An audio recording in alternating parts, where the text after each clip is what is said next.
Hallelujah, Yahweh.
To the Eric, Abba Yahweh.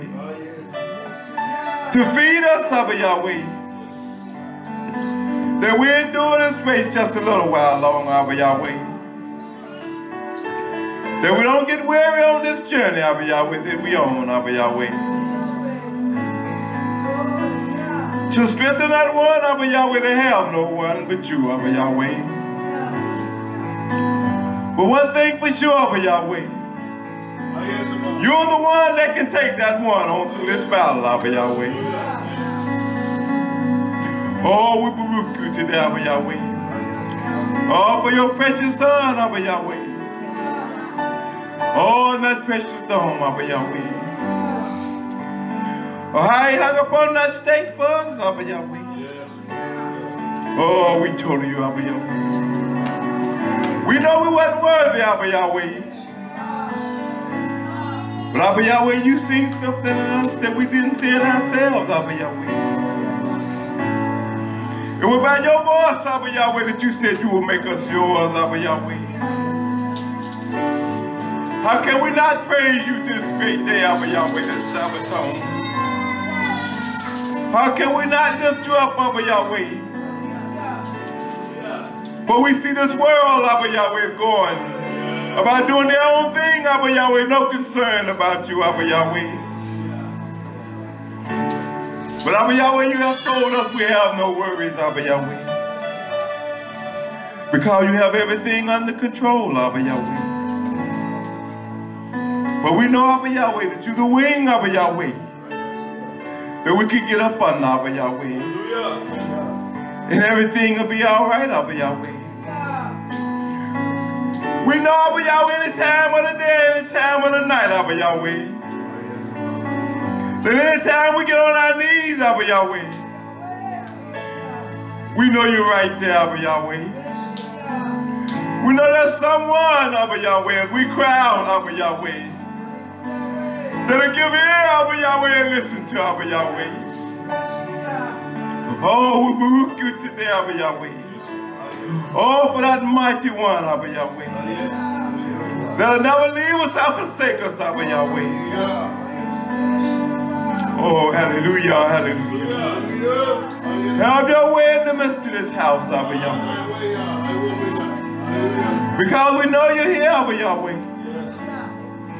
Oh, hallelujah, hallelujah. Torah, Torah. For we give you the highest praise, Abba Yahweh. Oh, and hallelujah, hallelujah. Oh, yes, Abba Yahweh. For we rejoice in the bed today, Abba Yahweh.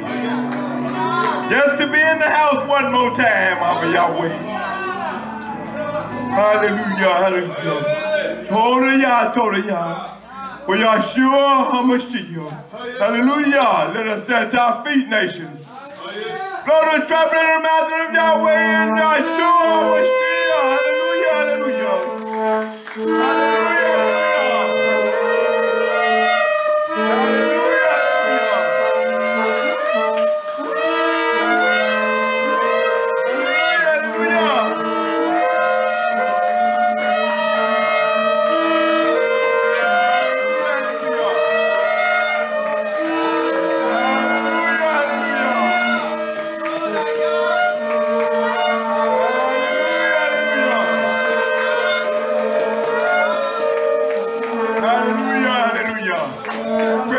Yahweh, this is the High Shemayim. Kadosh is your mighty name. Your Mekuk to come. Your will be done. On earth, Abba Yahweh. This is the High Shemayim. Give us this day our daily lesson. And forgive us our debt, Abba Yahweh. And we forgive our debtors. And lead us not into temptation, but deliver us from evil. For yours is the Mekuk, the power, and the honor, Abba Yahweh. Forever, Abba Yahweh. So be it, Abba Yahweh. May it be fulfilled in the precious mighty name of YHWH HaMashiach. And you will like feed us today, Abba Yahweh. Feed us till we won't no more, Abba Yahweh. The lesson, the bread of life, Abba Yahweh. To your nation this day, Abba Yahweh. Man, the very spirit to try to come against us, Abba Yahweh. And they meet your nation, they Eric, this day, Abba Yahweh. So they stand forth, Abba Yahweh, and trust, Abba Yahweh, in the deeper realm, the word of Abba Yahweh, Abba Yahweh. We rebuke your precious name in the precious name of YHWH HaMashiach, I pray. Hallelujah, hallelujah.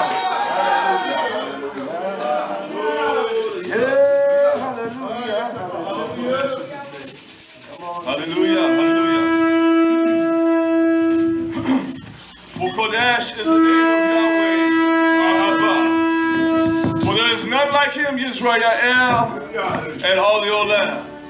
So let us bring an offering of Torah and praise to his bed, to his tabernacle, and lay it at the feet of YHWH HaMashiach. Come on, YisraYah'ale.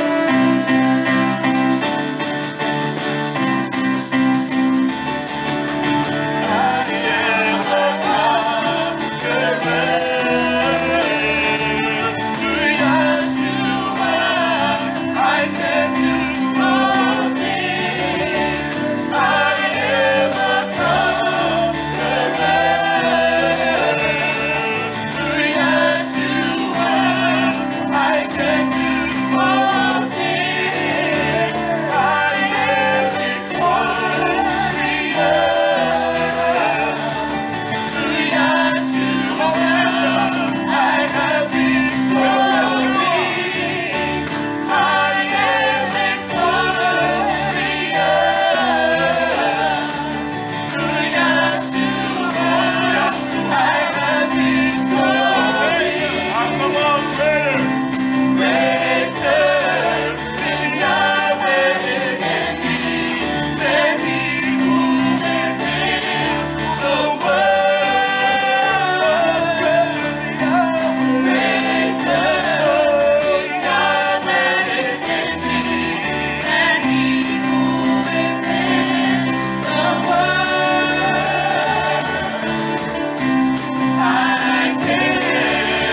Hallelujah.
Given unto man simply he has not done. He has bestowed upon us the revelation of his identity through nothing but the living power of his Torah, words. And that testimony of Yahushua, it makes it all comes alive. Yes. We don't have that testimony of Yahushua, none of this will be relevant. It will not inspire us to live for Yah. And it will certainly give us no resolutions in life. And we will follow the path of the world. We'll follow every kind of imagination, every kind of sin that separate us from the Most High. Nothing will satisfy us. We will not rejoice. Certainly we will not share in the Oshia. Simply that the riches of his knowledge makes us happy. We're satisfied. You will always have an attitude. That's just a fact. You will always have an attitude about everything. You can never be settled. You can never be content. And you certainly cannot be satisfied. I want to teach today with erudition, with substance of Torah, and everything that I speak will bear witness from Torah. Not some side indulgence that I go into. It must come from the book. Where is Bobel? Babylon. Where is the seat of that power and that authority? Yes. As we hear among the Christians, Hebrew Israelites, those that are simply Karaites, heathens, they all concur with one thing, that the end of all things, they're going to come. But I find among those that say they love Yah one of the most disjointed theory. World War III, I will buy it from you. Have you heard of the acronym WMD? It means weapons of mass destruction. The nations that possess those kinds of weaponry, this sleazy hole we call America, China, North Korea, Pakistan, India, Israel, Russia, they all possess what we call weapons of mass destruction.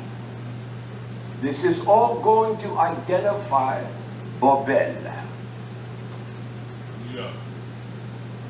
And when one masterminds a weapon of that destruction, it is not just to cause minimum destruction, desolation. It is massive. Yes. It is to tear down infrastructure. It's one thing that even American and all nations signed. It is called the Geneva Convention. Do you understand what that is? It is simply a convention that says to nations that fight, you cannot destroy infrastructure, roads, hospitals, schools, medical facilities. These barbarians have that kind of agreement. But weapons of mass destruction, they have no prejudice. They destroy everything. The reason I'm saying that, because we hear the theses of Babel. Yes. We understand anything of this Babylonian empire that rose up. It sits in the land of what we call Iraq today. Iraq still sits there. Remnants of it. Nation that has not even risen up, and I'm talking about the form of what the world calls superpower. So if there's some kind of massive destruction, World War III, how does Babel rise up? No infrastructure, no highways. What doctor are you going to? What is the chain of food supply that you're going to buy? Do you understand, just not even in the natural just idiocy of that kind of lie and concept? Even Yah doesn't raise a nation up in one day. He will bring it down in one day. You have a place of this insidious, vile nature of the labor that arose there in the mix of that people.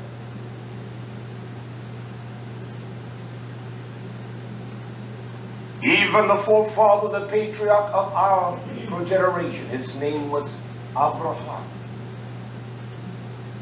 His father was a violent terror. You see, that's where we came from, out of the loins of him. But he came out of the loins of what before him. He was a violent, evil, sadistic man. We can look at our personal environment, and that's what we came out of. Lies, corruption, sin, whoredom. I know I am the birth of whoredom. That doesn't denigrate, or nor do I denigrate my iman. I'm just saying that you can be self-righteous to think that you are something. You're nothing but a pile of human, not waste, but sin. Each of us. We die, we will stink worse than that. So don't get high-minded or full of pride. Because pride is going to bring you down. Yes. Where is Bobel? Where is she? Yes.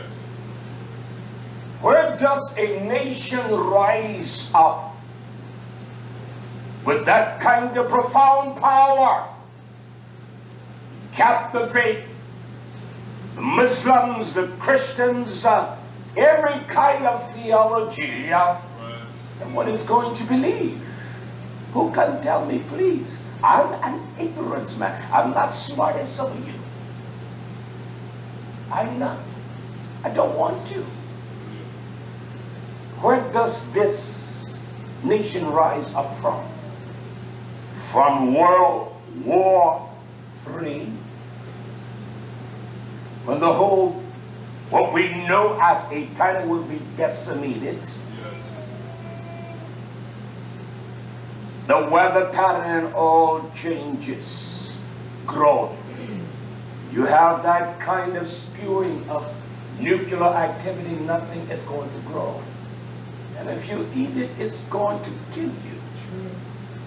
You can hide all you want in your pantries. It will not sustain you. It will not carry you forth. Our staple every day in life or death will be one thing. Legend. Bread. Yes. Bread of life. Yes. That is a testimony that we hold dear. Yeah. Nothing can captivate us. In life it will not. In death we're going to maintain the testimony of Yah. Hallelujah. I want to show you the conception here of Bobel. It's vitally important. Bobel is not a nation. Babel or Babel was simply the capital of what we call the territory of Babylon. It was simply the capital city. About every kind of vile, lust, insidious, evil thing. Look at our cities today. Look at New York City. Look at Los Angeles. Look at Baltimore. Look at Atlanta. Look at Miami. Look at Moscow. Look at Tehran. Look at Punjab. Don't care where you go. There's a violent, evil, sadistic nature. Yes. True. And it is one that formed by some of the most insidious greed and lust that is known to mankind. Truth.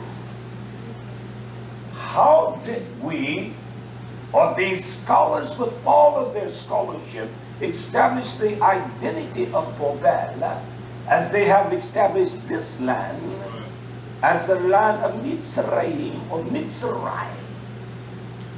I have searched Torah. It's not even dubious at best. It's a lie. Yes. A flat-out lie from the gutters of hell and the gutters of these evil, wicked men. What is Babel? What is her identity? What is her kingdom or her monarchy? Who will be the king? Who will bow to that king? How will we have accessibility in the sense? Weapons of mass destruction. That's what all the prognosticators are saying, and all the prophets on every corner of the world, of every major complex. They will say that Yah is going to send nuclear bombs, not atomic.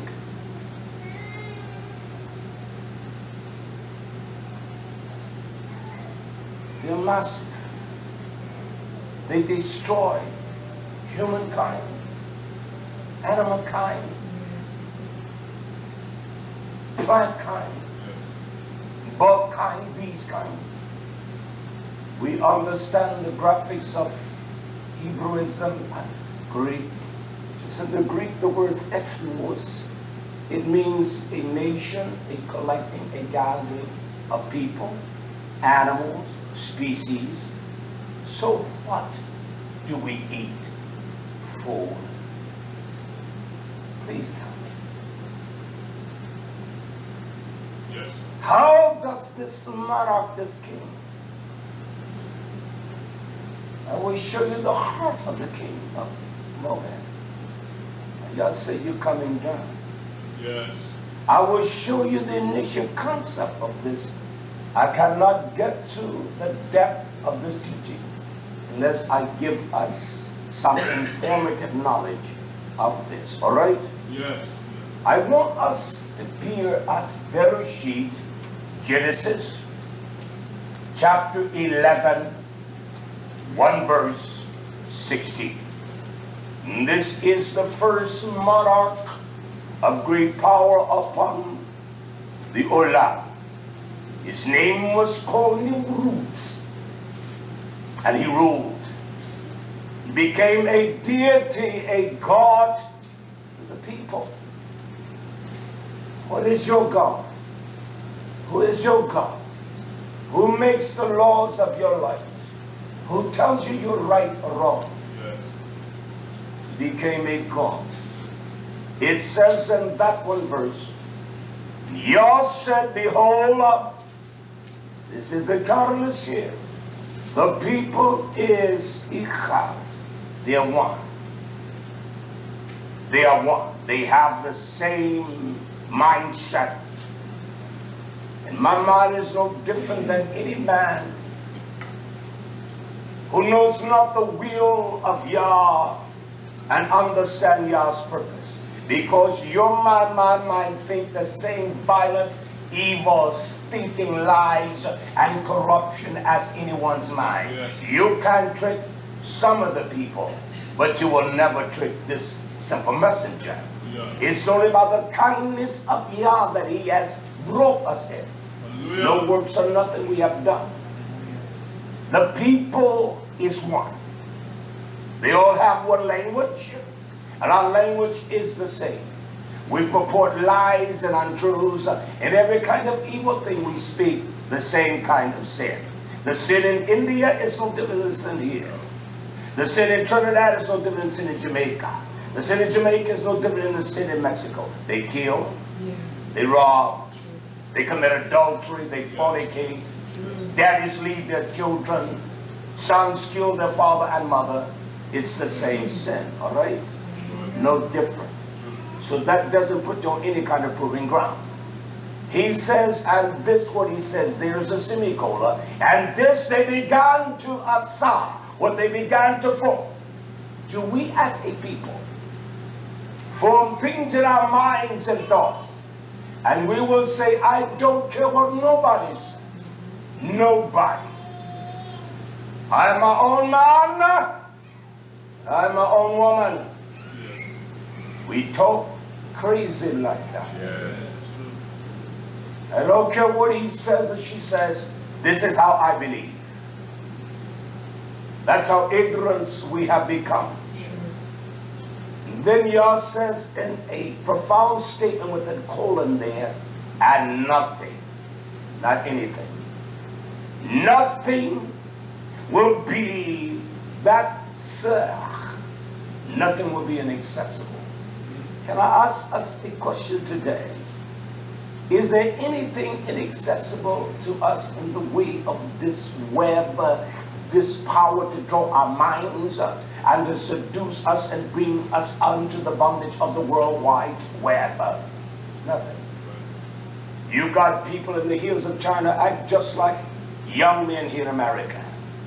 You got people in some of the most foremost places, barefooted and dirty, can't bathe, but yet they will find the gear of those from this country and others. They all speak the same language. We speak the language of sin and corruption. Listen. Yah says nothing will be inaccessible from them. Then he used this powerful verb here. When he says, which they have imagined, which they have zama, they have thought it, they have perceived it, they have allowed it to course through their mind. We've never done that, have we? This is the very nature of Babel. It's not a kingdom, and there is no kingdom that Yah is going to raise up the Roman entity again in the sense of its formulation. It's stupid. Yes. It is flat out stupid. It's ignorant. It has no substance according to Torah. This is a kingdom here. And this kingdom principle was scattered throughout the world. He says, nothing they have zaman, their thoughts, nothing they have considered, their plans to do. Nothing will be withheld from them. Nothing. Nothing at all. There's nothing we don't allow our minds, those thoughts, those plans, to penetrate our minds. And that's a fact, nation. Yes. It's just a fact. So this Babylon, is it going to be a nation what will rise up out of the rubble of massive destruction of weaponry? There is not a prophet on the corner. That is the Hebrew Israelite when I tell you. It's coming down. Yeah. Everything. And so here this entity of Babel, how does she formulate her government? Who shall be those that enterprise in her government? It's so stupid. These men have been taught by those that had no knowledge of God's Torah. It's true. How would this enterprise and what is the nature of Babel? I will give you the identity with that of the great king of Babylon. Here in Isaiah chapter 14 and verse 13. These are the verbiage of YHWHSHUA, Lucifer, Ha'el. It says here, this is what the devil has said and you have said. For you have said in your own love, I will ascend. I will climb. Yes. I will overcome. I will climb into the heavens. I will exalt my power, my throne above the stars of Yah. I'm greater than that. You know more than what is right within our presence in our physical norm. You understand? And this is the mind. I don't say that we're liars. I know it says that, but I don't feel like it's right. I don't like what he said. I don't like the way he performed. I don't like his voice, his call, and the language he used. That's what we say. Irregardless to the truth of the matter. Yes. This is the power of Babel. That I will exalt my entity and me above Yah, his stars, of the messengers of his truth of his creation. I'm greater than that. So you can't tell me. No one is going to tell me I do what I want to do. We've never said that, I'm quite sure. This is the monarch here of Babel. Is that so? Read the entire chapter. Read beginning at verse 1. You'll know that. He says, and this, I want you to see this one little word because I want to go to Revelation after this. He said, I will sit also. I will S-I-T. Does it say that? Yes. I will sit. We're not people that understand language. Language is confusing. And the reason it is confusing because we don't listen to hear. And so Yah confound their language. That's where we get the terminology of Babylon. we get that meaning, confusion, disorder. But there is nowhere in the annals of scholarship I have found a meaning. And I go beyond the research to find out true meaning and identity. I don't sit around and do nothing and waste y'all's time.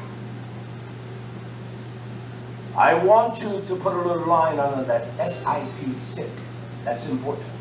He said, I will sit upon the mount of the congregation. What does that mean? What is he saying? What is this spirit? I don't like to call those things that are evil, but what is the spirit of this madness, of this fool? He says, I will sit upon the mount. I will orchestrate the highest of order. That's what the word H-A-R means. It is the exalted, the excellent place. It is the zenith. It is the pinnacle. Do you understand? And so our minds say, I will exalt myself above your judication, your laws and your principles. I will exalt myself above your Moed place. Where is the Moed place? The kingdom dwells within us, does it not? Yes. We don't or if one would say, worship Yah. Because of this, we come in Haruach, in the living power of the testimony of Yeshua. So when we hear truth, it energizes. It makes us alive. Hallelujah. You don't even feel well. It still strengthens us. Hallelujah. When there is doubt, when there are complications, it strengthens. So that's what the enemy says. And I said like this, I know to us it sounds crude. It will say, damn the Most High. And we say that. I will exalt myself above your principles, your laws, your order. Yah sat in the assembly first, the Shulisha, the power of the Nabi. Did he not? Yeah. He set in order. And then 4/5 miracles and healings. We cannot get to that element of his perfect works in us unless the order is right. Yeah. We go to a physician, there's an order. You just don't go. The nurse will examine you. There are those that will come and examine you. There are those that are specialists will come. And then the doctor will come. Is that so? We have defied the order of Yah. I will exalt myself. That's the nature, that's the government of Babel. Nobody tells me, and everybody got their own theses, their own theories of matters. Everyone has a theory. It doesn't work. It is not based upon the principle of truth. Somewhere, this mighty one that made everything, he had to put something in man. Yes. He didn't do it with every man. Does everyone has the gift of healing? No. And a man cannot articulate. And when the articulator may say something, it may baffle us because you don't know where he's going to get that. Out of the book, out of the treasure chest of Yah. You don't know. Because we limit our time to folly, foolishness. Yeah. We don't have time for Yah. He said, I will sit there, and I will sit on the side of the north. I will sit in the most extreme. My knowledge will be extreme, and people are not learning from this. They're learning from people that don't even know Yah. They're listening to foolish theories of men that have no knowledge of Yah's great power.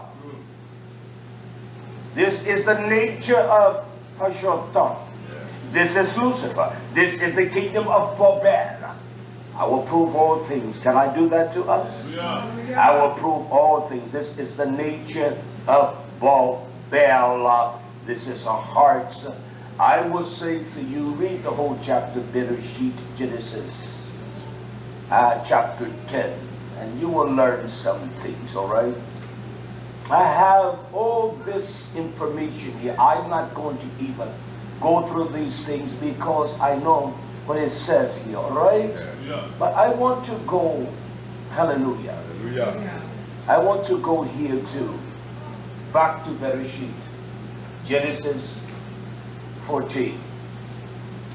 You that have Isaiah 14:3, I want you to keep your finger on the word S-I-T, sit, and turn to Bereshit, and turn to Gileonah, Genesis 17:1.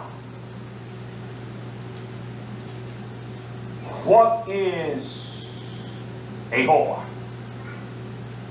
In the Greek language, they say porne, like pornography.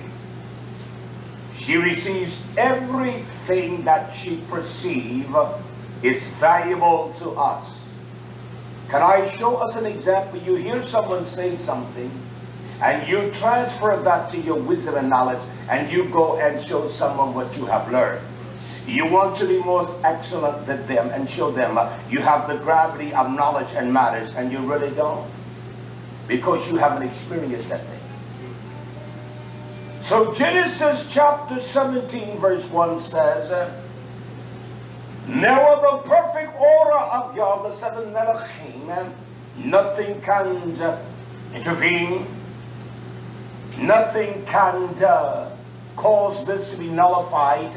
And they had what the Torah called a pachat. They had 7 vials. And that is almost like something, a pachat. It just simply trickles down. Trickles. It's almost like a sink trickling all the night. The noise is annoying. It bothers you. It's troubling. And that's what it is. It trickles down. And they talked to me saying, I want you to bow, come, enter into me. I want you to bow in right here. Then they said, I will gala. I will uncover, not some of it, but every aspect. I will show you the kerema, the judgment, the condemnation of the wrong of the people. I will show you the judgment of the great whore. I will show you the judgment of Bobel, this great whore. This one that does everything for her advantage. She sells herself for her advantage. And we sell ourselves every kind of idea and concept, every kind of lie. Because we want to show that we're more excellent than anyone else. And we are not. We're not. He calls her a megas. She's loud. And the voice that you hear above anyone's voice is your own whorish, loud voice. You don't hear no one else's voice. She's loud. A whore is loud on every corner. Her dress, she's trying to draw patriots unto her wares that she sells. And she does that for what? For the patrons' gain, for her gain. That's what a whore does. I don't like what he said, but I like what you said. I don't agree with him, but I agree with you. I don't agree with you, but I agree with her. That's what a whore does. Hallelujah. Hallelujah.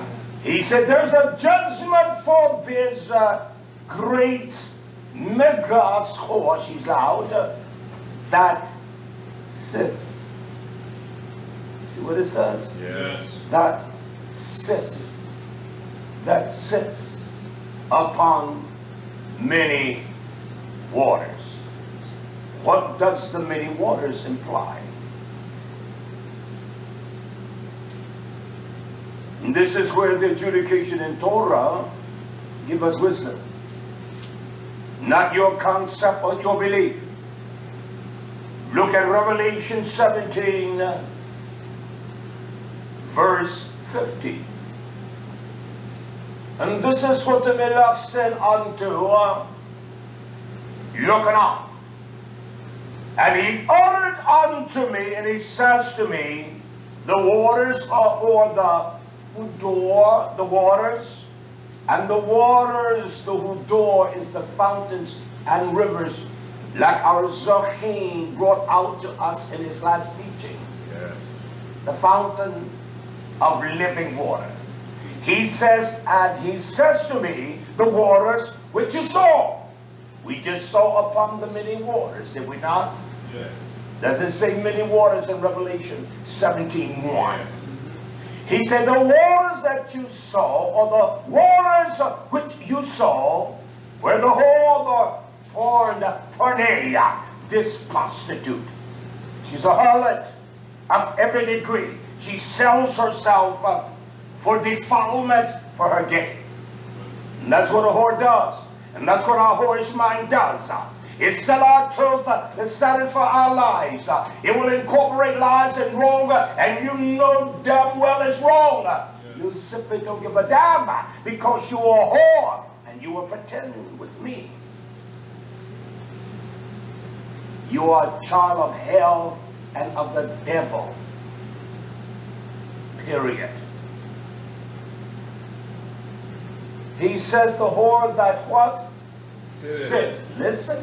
Is there a comma there? Yeah. So there is an explicit demarcation of where she sits. Is that so? Yeah. Is that so? Yeah. Is there a comma there? Yeah. Is the word S-I-T-S there? Yeah. Sits. Comma. Or what? Or what? People. Or what? Talk People. to you. They are people. They are people. They are people. It's not some specific piece of land. And they are what? Multitudes. Yeah. They are vast number. They are people. They are multitudes. Does it say nations? Yeah. Or a nation? Nation. They are nations.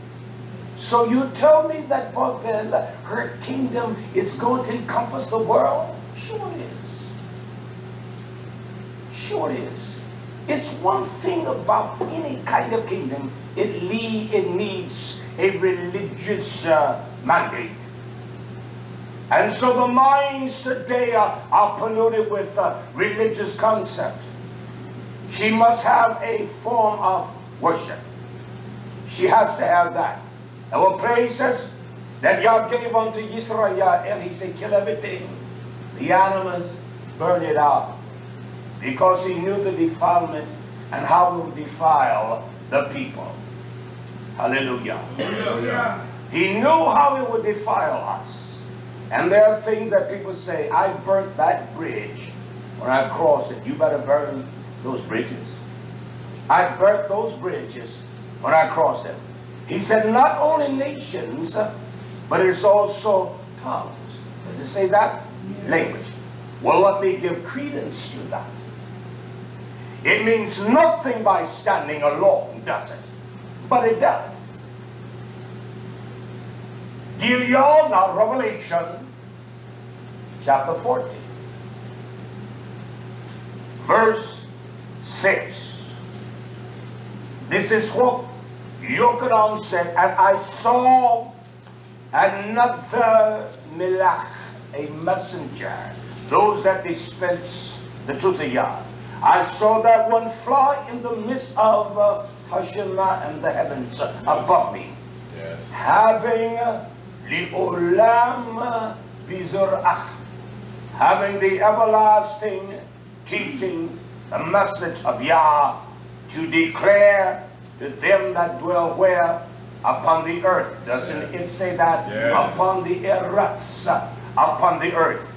Comma, is it there? Yeah. Is there a comma there? Yeah. So there's a clause after that that stands independently, yeah? If you don't even have that before it. Let me show you.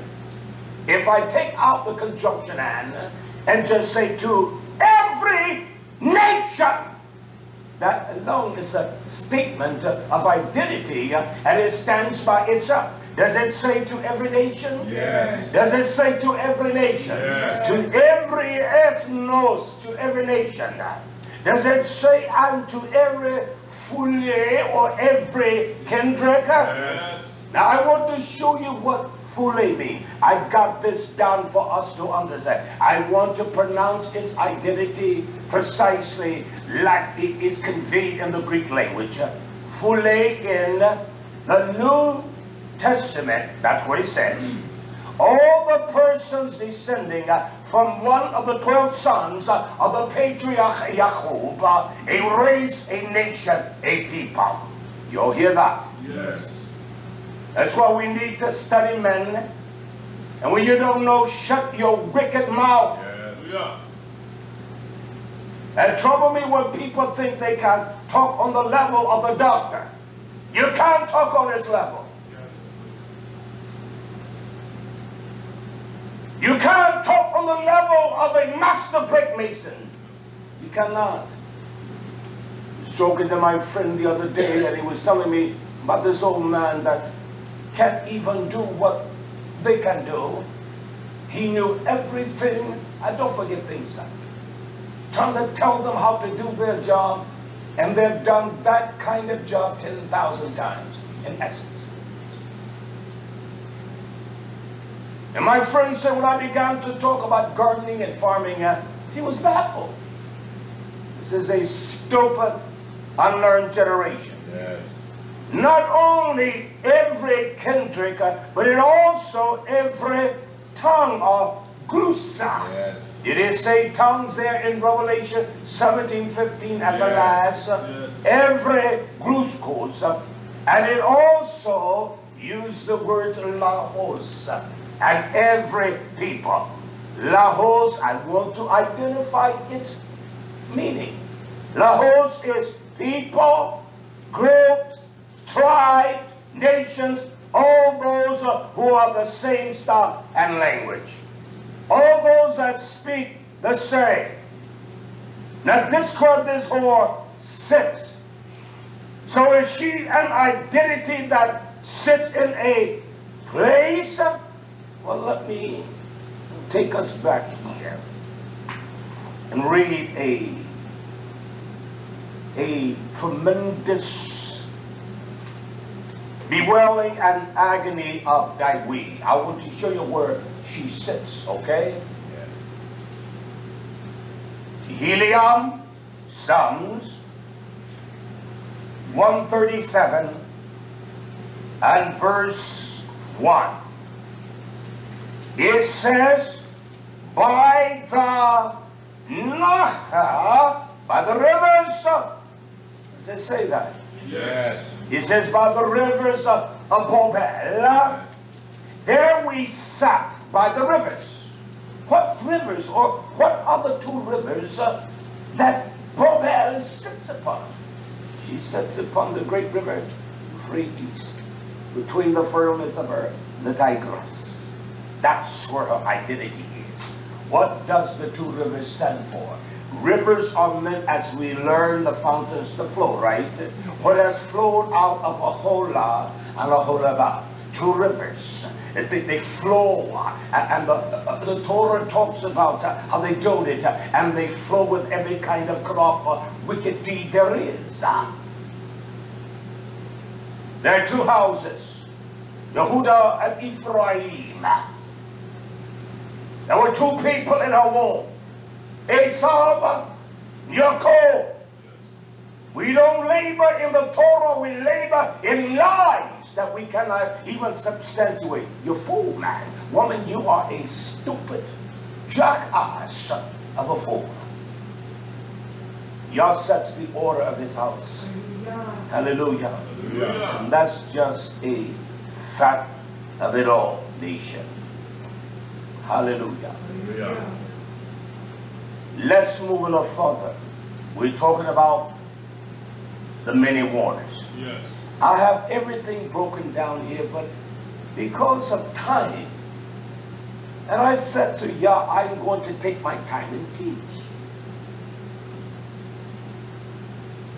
And out of nearly 30 pages and no commentary to scripture, I broke this simple one down to 10. And it's difficult to get 10 pages of Torah, but it is all vital to understand. It says in Revelation that sits upon many waters, right? It says that. Is that what it says? Yes. It says sits upon the many waters. Hallelujah, hallelujah. I want us to go read from the Midbar, Numbers. The Midbar, Numbers 24, verse 1. It has always been divination, sorcery among the people of YisraYah'ale, in his house, in his congregants. There's always been all kinds of subtleties of darkness of hell. I want to give us this account here. And if this doesn't concur with what I just read, please walk out. Turn the thing off. Don't listen to this jackass of a fool. It says here in Bimidbar, verse 1, 24, and when Bilam, even his identity meant one thing. He's not of the people. And there are those that have visited us. I know they're not of us. I know they don't have my interest of yours. And that's just a fact. That's what a Bilam is. That's what a sorcerer is. They're not of the people. They're not, they don't carry your interest to value. Because if someone carried your interest to value, the only thing they would talk with excellent, the mighty power of God. Yeah. You don't sit around and congregate in folly and foolishness. You don't do that. Yeah. You don't do that. So that it please Yah to bless YisraYah'ale. Don't you know it pleased the Most High when you bless the nation? Yes. And this fool saw that. This fool saw that it blessed Yah. He walked not as at other time. He didn't walk that way all the time. Neither have we walked in the way we walked all the time. But he sought for nachash, enchantment, divination, demonic spiritualism. And that's what we do, YisraYah'ale. Can I show us what demonic spiritualism is? Anytime you allow your concept, your thoughts, your ideas to rise above Torah. That's demonic. That's demonic. We will justify my son, my daughter, my mama, and you know she's wicked. You will give room and place for them, but you will not give place for me. You will sit down and talk with them for hours, but you can't hear me. Your son is going to hell, your whorish daughter is going to hell, and you will go to hell too. No doubt about it. Hallelujah. And then he did not do that in all times, but he sought enchantment. But he sought his face toward the Bimidbar, toward the wilderness. In essence, he set his face to empty himself of all. And Balaam, verse 2, he lifted up his eyes and saw YisraYah'ale. He saw the nation abiding in their tents, according to each SHABBAT, each tribe. And then the Ruach of Yah came upon this fool. Only the Ruach can show you your evil, sadistic, wicked ways. That's why when men talk, I know they don't have Ruach HaKodesh. Hallelujah. Hallelujah. And he took up this parable. These are the words he spoke. Balaam, you're the son of Beor, he says, and the valiant man whose eyes were open has said. He has said which heard the word of Yah, which he saw in a vision that was delivered by the most powerful one, falling into a trance. Yet he had his eyes open. Yeah. Look at what he says. How tall, how excellent are your tents, O Yaakov. And how excellent is the tabernacle of YisraYah'ale. As the valleys are they spread forth. That's YisraYah'ale. You hear that? As the valleys, they spread forth. as gardens by the riverside, and trees and aloe, which Yah has planted, and as the cedar trees beside where the water. Now, when Yah use that kind of Ezra, trees and things, he's talking about people and identity in many cases.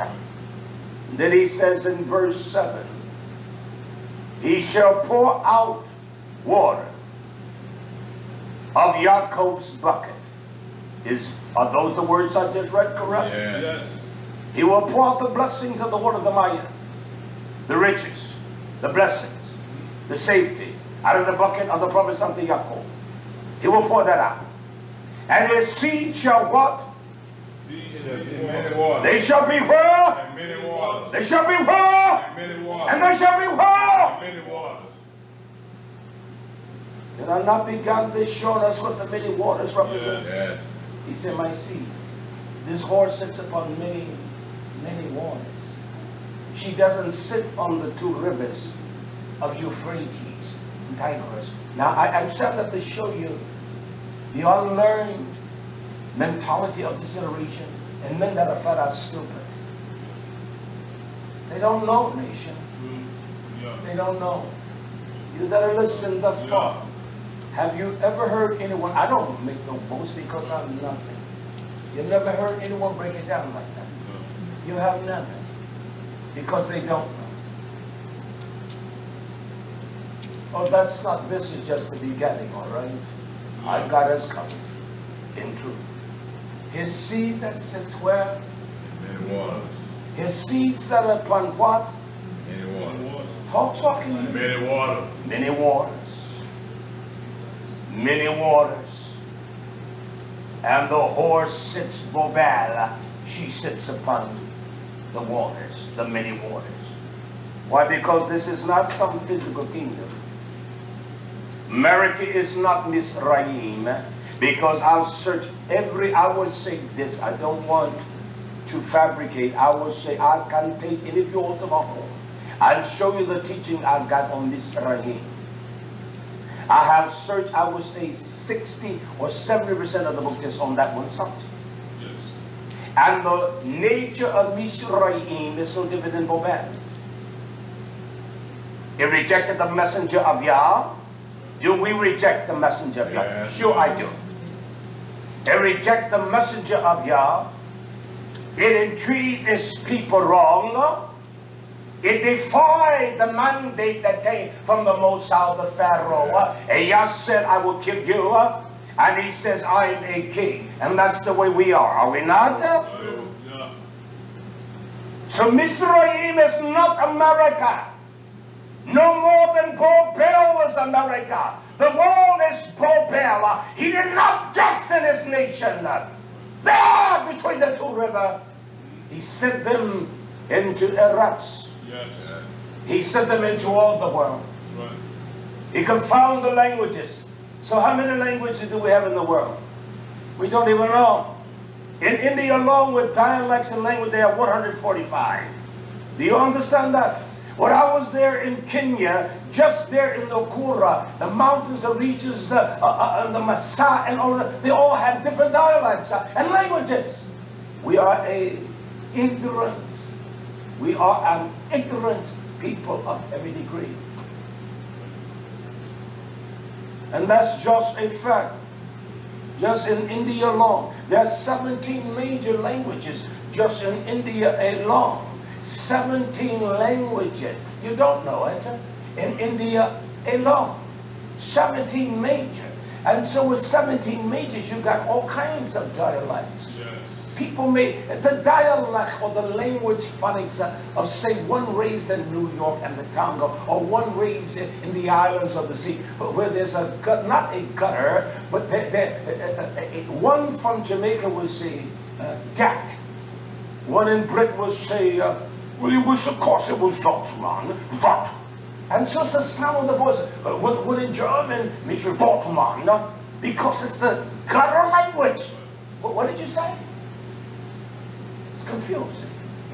You understand? But this is not confusing, what I just read. His people sits upon. That is so stupid, you all. It is one thing I hate when people call me.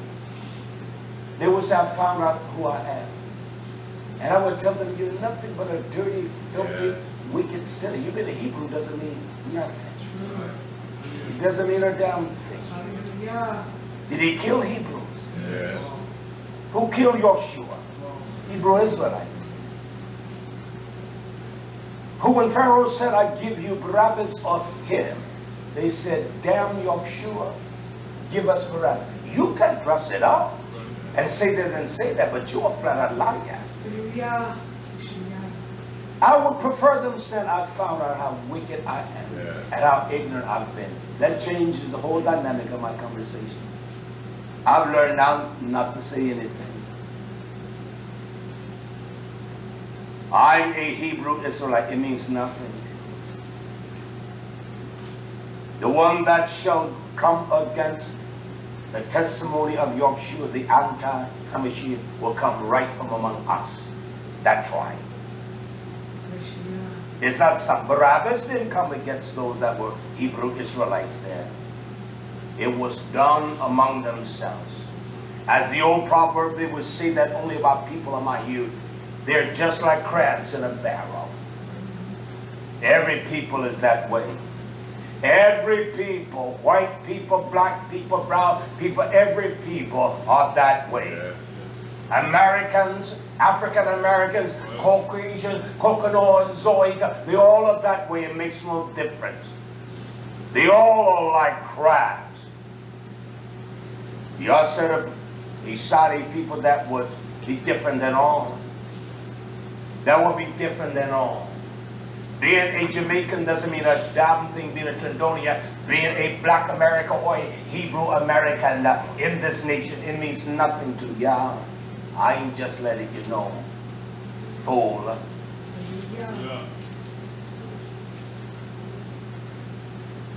I want you to check that again in B-Mitzvah 24/7. He pours out the waters of his bucket, of his bucket. Yaakov is the bucket of God. And his seed gives us an affirmation and confirmation. It said shall. Does it say that? Does it say shall?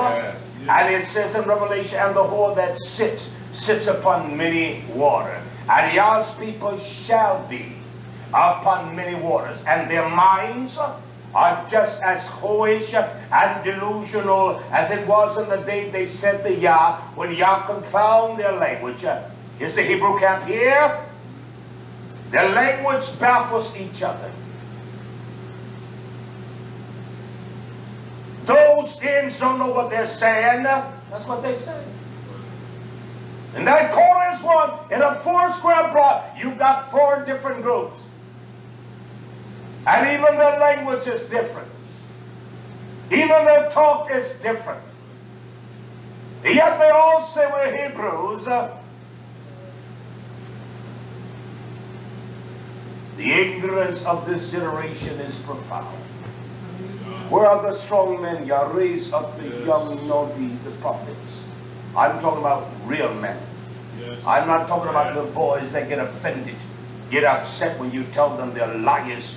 You're fool. I'm not talking about old men that hear you say something, they look at you like, why is he talking like that? Because I have the Ruach of Yah. It's amazing because you go to the job and miss work, they will fire you, will they not? And the bossman will let you know, hold up, that's how we kick in. Now you can find a job some other place. And that's a fact.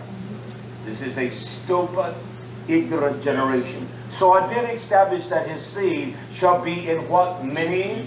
They shall be in many waters. And his melach, and that melach is Yahshua, shall be higher than Egach.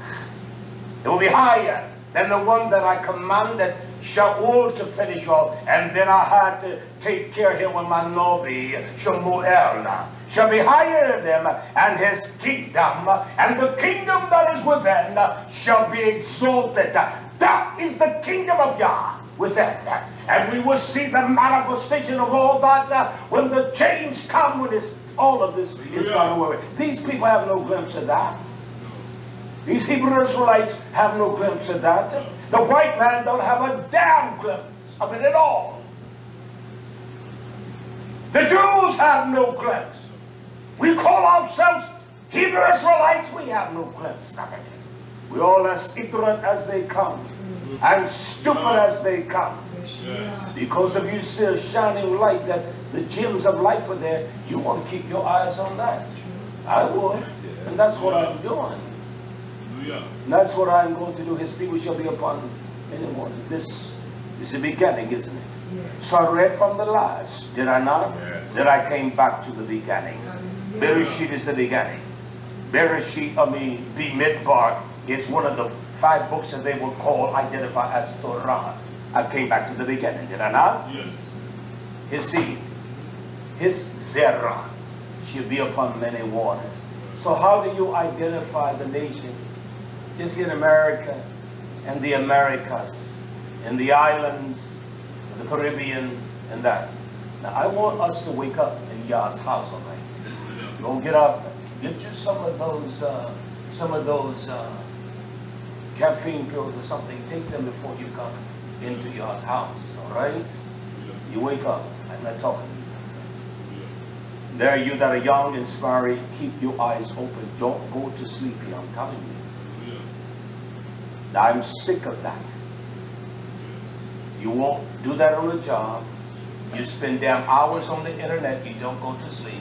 Now, I don't want you doing that in Yah's house, all right? You need to refresh yourself. Get up, go out there and wash your face. I don't care who you are. I don't care if it's you. And if your mammy rose up out of the grave, makes no difference. I don't care who it is. And let's stop that disrespect unto Yah. You can sit up all night, clown, tax.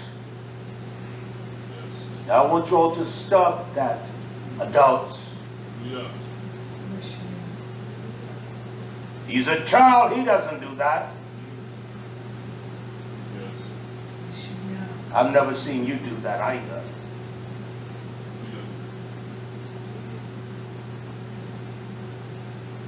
The reason you do that because it doesn't interest you, you don't give a damn, and you do not care. Now get mad at me, I want you to. I'm sick of that. It's very, I won't allow you to do it while I see what you're doing, and then I see you go into a deep funk of sleep. That's evil. That's wrong. Hallelujah. I'm not talking to you, all right?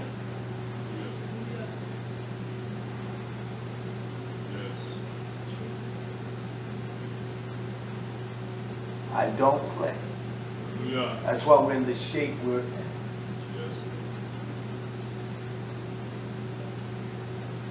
That's why we're in the condition we're in. We'll never learn to hear and appreciate anything. True. Hallelujah. I don't care if you get mad at me. You don't like me, so what? I don't like me. That's no, you can deal with me like I deal with you. Because you put a little respect, and I have no respect for me when it comes to Yah. None. So stay awake. Hallelujah. Hallelujah. We see in Bimidbar. I want to take us to, let me find this. This is a tremendous teaching that takes an element of time. I'm trying to slow myself down because I want you to know what I know. If I'm here, I don't want you here, I want you here. You like that? That's what I learned that as a young man. As a young man, I learned that from the one that I honored greatly. I don't want you down here, son. I want you, if I'm here, when I get there, I want you behind me. I want to read from 3rd Ezra. He talks about the word show. S-H-O or show, like S-H-O-W. In 3rd Ezra chapter 15, he talks about And when Yah used the words storms, he used that in the Aramaic or the meaning of our forefathers' tongue. He's talking about, listen now, he's talking about devastation. Not just ruins, but great, with handicapping people. Now, Babel has already been handicapped. Mizraim has not risen from the day when Yah brought her whore down, when she mistreated the people. There was a king that rose up, didn't know the nature of the people. And you don't mistreat the people of Yah. I don't care how you feel about them, how you do them, you can't do that. I will not marginalize the daughters of Zion. I don't care how ignorant they are and be a misogynist. These fellas on the corner call your women everything. You know that's a fact. They are misogynists. I would say, daughter, stop that foolishness. Grow up. Don't be a whore. Man, don't be a whoremonger. And I'm not going to say the things that this world says. I will use the word damn and hell. You're not going to stop me from using that, okay? But look at this Nobi, Ezra, 3rd Ezra. He talks about this great storm that shall come. 3rd Ezra, chapter 15, verse 1. This is the command of Yah. Not my command. It says this, behold, behold, speak you in the ears of my people. 3rd Ezra 15:1. I want you to speak in the ears of my people. You that have 3rd Ezra, does it say that, my people? It says my people. So these are the people of Yah, of YisraYah'ale. He said, I want you to speak the words of prophecy. What word of prophecy? Are we the people of Yah? Yes. He said, I want you to speak. I want you to speak the words of Nabal, the utterance of my voice. What are the words of prophecy? I want to stun us for a moment. What are the words? I want you to speak in the words of prophecy, which I shall put in your mouth. I shall bestow upon you. It says, Almighty Yah. Does it say that? What are the words of Nabal? Do we know the words of prophecy? See, there are those that would just talk with jibbly-jabbly. They can't answer from the Torah. We're going to stay here, right? Yeah. Put your finger there or a marker there in 3rd Ezra, and I will show you the words of prophecy, all right? He says, speak to them the word of prophecy. Does it say that? Yeah. Underline that, the word of prophecy. You can never find this unless you search out the Torah truth. And it takes someone. I do not rob us and labor around here. I do not steal time. There's no one here this morning has thought, laid things out as I have this one concerning this community. Time, measuring time, and know when the best time to do it, not to exact on the labor that's here. There's no one. There is no one. What is, it says the words of prophecy, doesn't it say that? Yes. But those are precise and the order of that. The words of prophecy, it says that, right? Yes. Let's go to Gideon now. Revelation, chapter 22, verse 18 and 19. It says this. The power of YHWH expression and his words. For I testify to how many men? Come on, Revelation 22:18. Every man. Every what? Man. Every man. I testify to some men. Every. I testify to every man that hears. What does it say, those words?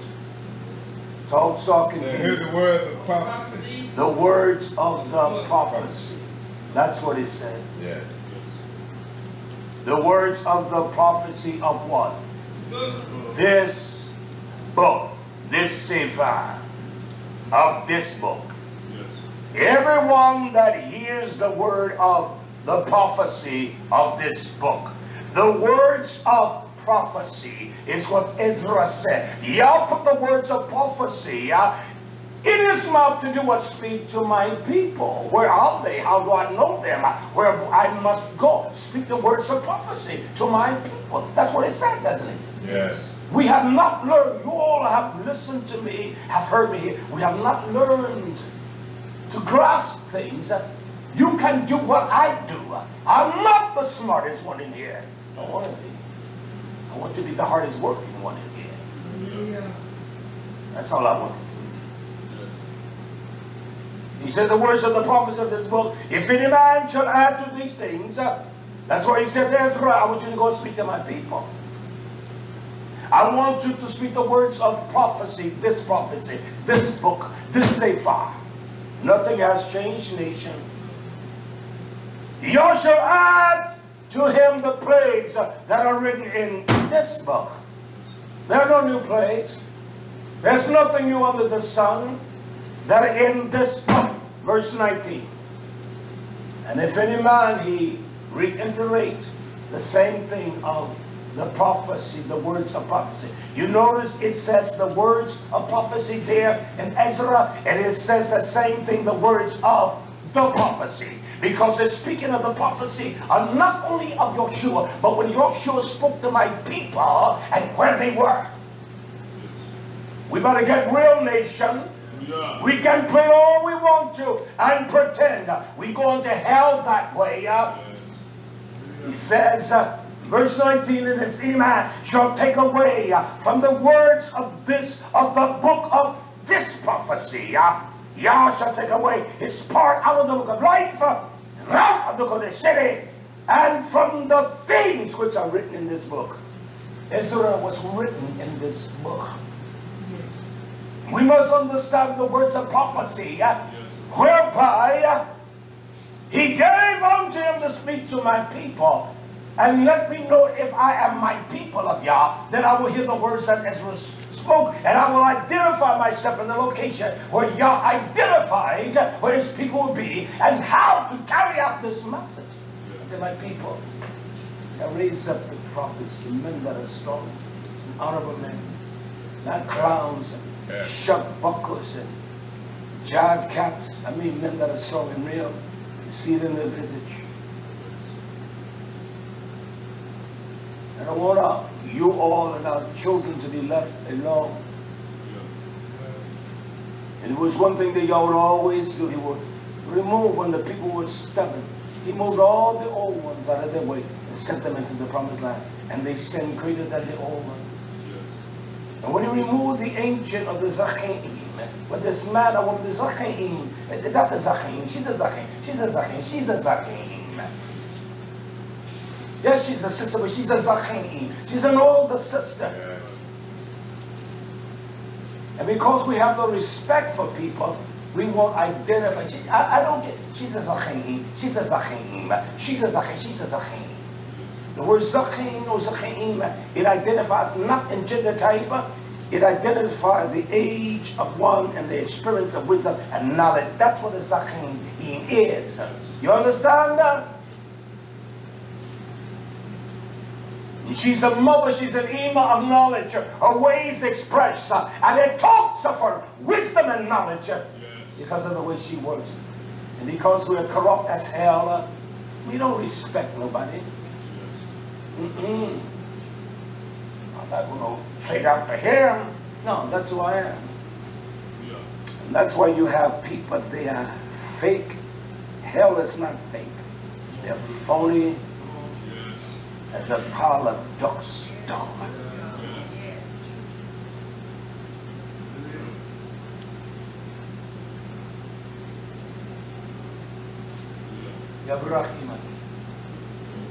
His riches rest upon you all.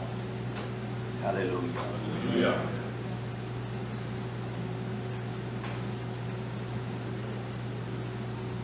The prophecy, Ezra says, speak in the ear of my people, not to everyone. Let's go back to Ezra. 3 Ezra 15:2. And this is a profound catalyst here. This is where it takes someone those kinds of not skills, but that intuition of drive, the forensic. He examines every word. Look what he says in verse 3. Cause them to be written in paper. Write these things. That's all Revelation talks about. Writing these things in paper. For they are faithful and true. Why would you put them on paper? So that we will know. So we will know. Who said this? Do we know who said this? We can't say, well, quote. The world will say, well, God said that to him. And you will say, well, the Lord, Jesus Christ, said that to him. And you will say that the Malach said it. The angel said it. He said these things are what? Faithful, and they are true. You see that? See, this where my forensic astuteness that drives me. He said, he that says are faithful and true. Does it say that? These things are faithful and true. Hold your finger there. Go back to Revelation. Go back to Revelation chapter 3. One verse. Revelation chapter 3 verse 14. It says this, unto the Melach of the congregation, he's speaking to us, of Laodicea, right, semicolon there. Yes. This is what I want you to understand.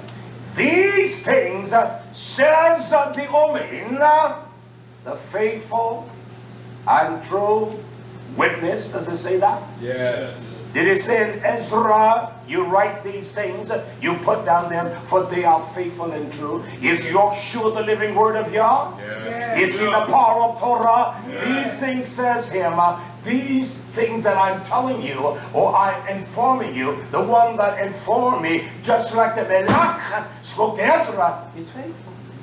It's true. You all see the correlation. Yes. You see the wisdom of this book. Yes. That's why these liars tell you, you don't need nobody to show you. You couldn't show me that. And the reason I say that, I'm not boasting, because God has blessed me to be around this small congregation of people. Hallelujah. I can go out and work 2 or 3 hours and run in the house for a while and sit down an hour. And I do that. My friend, like this honorable gentleman, Honorable Ach, he says to me, he came to the house the other day, and I was studying, no pretense. I didn't pop that up just because I saw him. He said, can I talk to you for a minute? And I said, well, if you don't have time, I said, my son always have time. Anytime you want to talk about the art, I have time. And so we dialogue, and we both went away with the utmost satisfaction, understanding, and the wisdom of the matter. You understand? Yes. So I had a chance when he left. I went back to my work. I still have 1,000 seeds to plant. You understand? I went back to my work. Got to get the job done. And so I can look at things like that. I break down every word. Yes. Every word, not some of the words.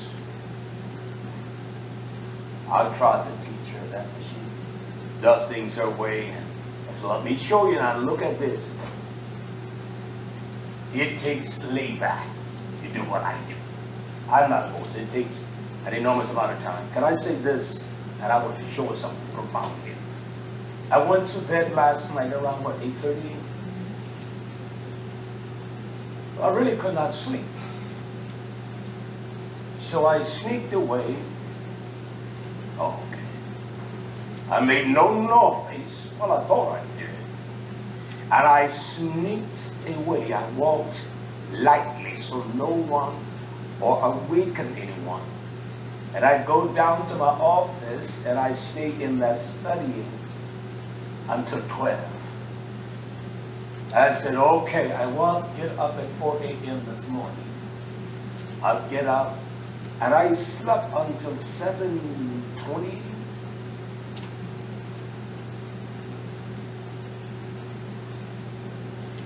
That is what the Shabbat is for. And I'm just as refreshed as anyone here today. Because this excites me. Listen, he says that the one in Revelation 3:14, he is a faithful and true witness. He is the beginning of the creation of Yah, is he not? Yes. So that's why Yahweh to Ezra said, go, I got a job for you. And he has a job for all of us. We all have a job that is profound. That we live out this truth. That we live out this truth unto the fullness. Now go back to Ezra, chapter 15, 3rd Ezra 15, verse 3. He said, I want you to understand, Ezra, don't even fear the imaginations against you. Let not the incredulity, people are incredulent. Yes. Don't even let the incredulity, this mindset, incredulence is simply this. It is a mind, it is a will, it is a desire that is unwilling. It doesn't even have the ability for one thing, to believe. Everyone will not believe, nation. No. They can't believe. He said, don't let that trouble you. Don't let that cause you despair. Don't let that, their incredulity, of them trouble you. That speak against you. You will know they don't believe. You can't make them believe. We've all tried to make people believe. Our mothers, our fathers, our daughters, our sons, our grandchildren. You can't make them believe. True. They're incredulent. They don't have the ability to believe. It's difficult for us to grasp that. I don't waste my time. Yeah. I really do not. Hallelujah. Yeah. Don't let them trouble you and they will speak against you. For all the unfaithful shall die. We better hear this. The unfaithfulness. If you're unfaithful, you're going to die that way. You're not getting it right on your dying bed. For all, not some, does it say? All the unfaithful shall die in their unfaithfulness. And then he says, this is the same thing that he will bring upon us in the latter time. Listen to what he says. And Yah says, I will bring plagues upon the world, sword, famine, death, and destruction. Isn't this the scenario of the end time? It's no different, nation. Yahshua has not changed. He has always been. He has always been the Word. Yes. He was made. Yah said, I will form him out of the dust of a belly to show you the power of my blessings, my riches, my truth, my love, my care. I'm greater than any circumstance. And we don't give a damn. We don't give a damn. We don't care. Two most profound commands that everything hinges on. Loving him with all, and me to love you, son. I gave him a command the other day, my young honorable friend. And he looks at me with this big smile. I said, I want you to find the best. He looks at me and says, we got the best. Ain't nothing any better than what we got. I said, I'll leave it alone. Conversation goes no further. Why did I do it? Because I believe what he said. He's wiser, he's smarter than me in that area. That's what I said. Okay, you said it, that's enough for me. Well, how do you know? Well, what makes sure? I didn't question his wisdom. I said, that's enough. I'll leave that alone. I'll leave that in your hands. I won't even trouble you again about that. You all know how he can smile. He got that, he crooks that smile, but he didn't disrespect me, nor did I disregard him. But I received what he said, because I knew he was telling the truth. Hallelujah. That's a fact. It's going to be sword, famine, and destruction. Can we hold that for a minute right there? Third Ezra. Hold your finger there, your finger. And I want to employ us to go to Jeremiah. Jeremiah chapter 15. You notice I started in Ezra 15, did I not? I started in Ezra 15 verse 1, did I not? Yes. Well, let's go to Jeremiah 15 and verse 1. This is what Yah says unto Jeremiah. Then said Yah to me, he says to Moshe, and Shemuel stood before me. Yeah. These are men that stood in my presence, they stood before me. Yet my mind, listen to what he said. These were men that I loved, they were powerful and mighty men. And they were mighty men. And they were powerful men. And they had strength and they had a presence about them. And I knew they would obey me. He says this, yet my mind could not be changed toward this people. Listen, nation. What Yah has for this people, nobody's going to change his mind. Your prayers are not going to change his mind. He said, even if Moshe stood before me, man that I love, and Shemuel, when Shaul didn't do what I commanded, he had no problem.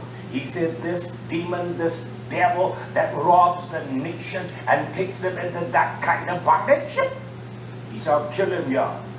So I know I say things when I said, if someone molests one of our babies, I will kill them. But I'm not playing with that. I'm not. But he said he will kill. Well, I don't know what's going to do that. He said, I trust them. He said, even with them, I cannot even change my mind toward this people. He said, I want you to cast them out of my sight. Yeah. Let them go forth. Verse 2. And it shall come to pass that if they say to you, where shall we go? What do I do? How do I deal with this? Then you shall tell them, this says Yah. This is what I say. Such as are for death. You are the people that are meant for death. And not only death, but to death. And such as are for famine. I will bring a famine. It will not be a famine for the bread, but it's going to be a famine to hear truth and to come from under the deep captivity of your great depravity. Yes. He says from famine such as for captivity or should be, you're going to be captive. Where are the Hebrew Israelites in America that formulates the plan or the wherewithal to show the nation we're going to fulfill we're going to fulfill Devarim, chapter 28, verse 1 through 14. Where are they? Where are they? Where are they? Yah preferenced that to us first before he told us the things that would be. If we not oblige him, we must oblige him. I will not let those fools, that's what they are, jackasses of fools. We're going to eat well, all right? Yeah. I wrote to my friend, our friend YisraYah'ale, because when I got the tomatoes out of the greenhouse yesterday, she muts me to take them to Ima. And I said, ride with me. I wanted to see what my friend, honorable friend, had done in the garden there, in the garden. And on the way I said to her, my friend and I, we got the grill ready. I didn't like the design of the grill. It just minimized what I could do. So I said to her, I'm going to do briskets for next week.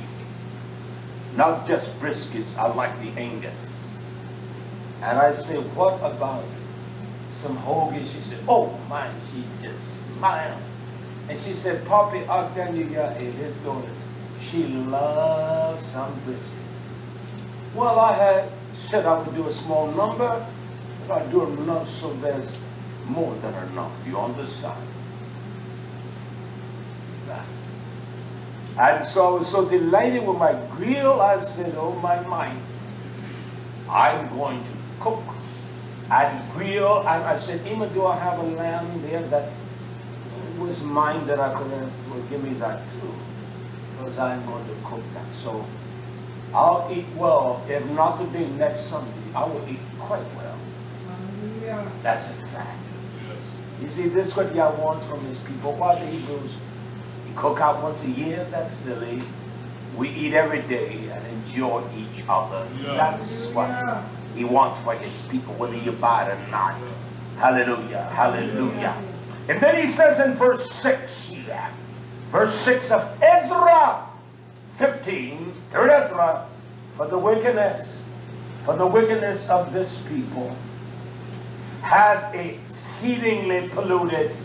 Who is he talking about? His people, right? He said it has polluted part of the earth or the earth. He said it has polluted the whole earth. It has made the whole earth stench, and their hurtful words are fulfilled. We do words to hurt each other, and we are hurtful. Our words are hurtful. We say things. That's the reason why. This is the power of Babel. There is no nation called Babylon is going to rise up. America is not Egypt. That's going to rise up and have a mandate that rule the world. These were entities that their kingdom extended beyond the doors of their homes. You understand? Rome, they said, the sun never goes down on Rome. The empire was so vast, but then it come down. These are the things that will bring a nation down. That same mind, because Rome said, we'll take our God Eros, and we'll take the God Jupiter, and we will overcome the heavens. We are foolish, crazy, stupid people. We think better of ourselves because we think we're better. Crazy. Fools. And we think we can indulge in anything. It's all right. It's not all right. Yah said the stench is so wicked. It's vile. That's Ezra, 3rd Ezra 15:6. Yes. Now I want us to go right back to Jeremiah chapter 7, verse 12. There's nothing new in this book, all right? Yah says this. What pollution is he talking about? He says to Jeremiah, Yah saw it because it was in that time, and it's still this day. Jeremiah 7:12. He says unto the Nobi, I want you to go now. Does he say my place? Yeah. Where's this place? It should be here. This is the place of Yah. Let that same mind that was in YHWH HaMashiach, that should be the same mind in us. You understand now? He said they shall go now to my place, which was Shiloh, where I said what? My name. Is his name here in us? Yeah. It's in our mind. Is it? My name at the first. And see what I did to it for the wickedness of my people, YisraYah'ale. He didn't do that because of strangers or the whoredom of Babel, did he? He said, for the wickedness of my people, YisraYah'ale. They have served every god under every green tree. They have sacrificed their babies to the fire of Molech, Moab. That's what they did in Babel. They're giving their babies to abortions, their young daughters to whoredoms. They're laying down to everything it is, with intercourses, with internets, and teaching them everything that is so wrong, so foul, and so evil. Don't think these things are our friend nation. They're not the friends of your children. They don't enhance your sons and your daughters. They can verbalize things just to a small point, but they don't understand the detail of matters. So are we. I had one day tell me, show me something. We'll go to this website. Buddy, I know more about the internet than you will ever know. I had the internet before any of y'all in here. I had the internet before any of y'all listen. I had the internet in its first conception. There were only 2 million people in this vast 270-some million people back then that had it. It's 20 million people in America. I had the internet then. That you plug in the old landline and work back then, you could find some conversation and knowledge of people that was real. I went into a chat room one day, and it was all people of my hue. It was called a black chat room. And I typed in, everyone that has an education, college degree, type in a 7. And if you don't, type in a 1. Well, you know, I had to put in a 1. And the whole room, and the conversation was different. The typing, it was much more different. It was constructive. You go in these places today, I wouldn't waste my time. So don't tell me about internet. I found things on the internet back then. you couldn't have found. So don't tell me about the internet. That I know more than even you that are listening. I had it before you. You're boasting, no. There were 2 million people had it. What I had it. I have never in all these years got a pornographic picture. Never like that, because I've never touched anything that even in the possibility of that. And that's a fact. That's all honesty, people. Yeah. No lies to us. Yeah. Hallelujah. Hallelujah. And let's go back to 3rd Ezra. I want to get to a certain point today. I can't even, this is about a 6-7 part teaching here. Let's go back to 3rd Ezra, chapter 15. I want to drop down to verse 37. This is the condition of his nation, his people. Look at verse 37 of 3rd Ezra 15:37. And Yah said, there shall come, and there shall be great fearfulness and trembling upon the earth. See, that alone is a profound teaching. It would take you two or three months to teach that in my methodology. And they shall see the wrath, and we shall be afraid, and trembling shall come upon them. And it talks here in verse 38, and then shall there come great storm from the south. Why does he need nuclear artillery? There shall come great storm from the south and the north, and another part from the west. So there is no dimension of the Olam, the Eretz, whereby the storms of death are not going to come. As Yah says, sure, S-H-O, devastation, ruins, death, cataclysmic mayhem. Verse 39. And the strong winds, we know about the strong winds of Shaul, of YisraYah'ale and Yoshua, and the strong winds shall arise from the east. And these are foreign spirits unto the nation of YisraYah'ale. A Ruach, a spirit is life. And we're coming with all kinds of strange mess and all kinds of intermingling with doctrine of your sin, your corruption, your violence, your evil ways, and trying to justify you and incorporate that in the ways of Yah. It's going to come and shall open it. And the clouds which he raised up in wrath, and the stars stirred to cause fear toward the east and west, and wind shall be destroyed. In my days, I could see my old grandmother step out there in the yard, and she would look. She had no news report of weather, and she could tell you.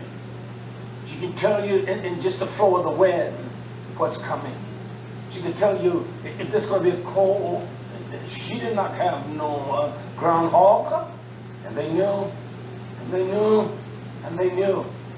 Yet we can't even discern the signs of we can discern the signs of the heavens, but we can't even discern the times and the coming of Yahshua HaMashiach. We don't understand the nature of sin, this whole nature we have. We will sell out for anything.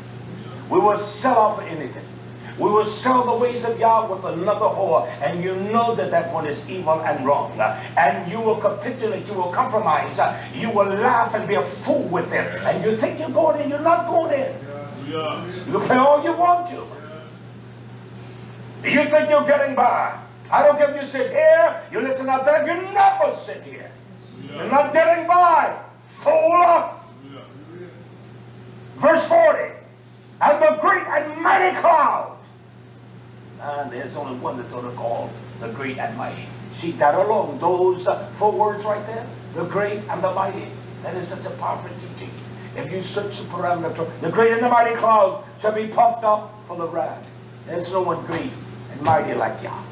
And the stars, and they shall make all the earth afraid. That won't be no nuclear bomb, all right?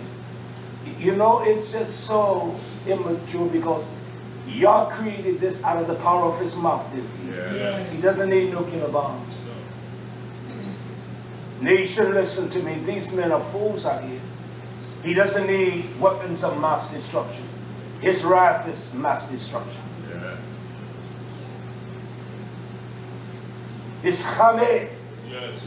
There's only his anger, his wrath. There's nothing like it. And that word expresses only the wrath and the nature of Yah. They don't even know what it is. Even the interpreters could not tell you that. And them that dwell therein, and they shall pour out over every high and imminent place a horrible storm. So you can run, but you can't hide. You can lie, I mean L-I-E, and you can L-Y too. You can lie down as well. It makes no difference. You can lie to your thing, you're not going to get away. It says fire. This teaching here, he says fire, hell, and flying swords. Well, those are the airplanes. That's stupid. When I told him to have sinned against Yah, did he cast them out? Yes. Did he cast them out? Yes. With their revolving, yes. did he place them in lockdown yes. and the sword? Yes. You understand? That's what he is saying. This revolving sword of this flying sword, it's the power of his word. His word is powerful and sharper than any two-edged sword. It cuts. That's what it's meant to do, to cut you and me and my wickedness. And to show me the evil of my ways. YisraYah'ale, I have time just for me. You understand what I say to make sure I'm right? I have to hear this from me. I have to hear the plainness of truth from the Achim from me. I can't get you right, and I can't get me right. It's only the Torah of Yah that sets us right nature. Yeah. That's right. We must hear it. And in hearing it, it gives us emunah to believe. We have a battle every day, but by hearing this, that's why our conversations must be all right. You can't be stupid, silly, and immature, and don't want to talk about Yah. You can talk about every damnable thing there is. You get on the internet and look for every damn thing, but you don't want to talk about Yah. You can talk to your wicked mother, your wicked grandmother, your wicked brother, your wicked temple, but you can't talk about the truth of God. Something is sick in our damn minds. Will my friends, oh God.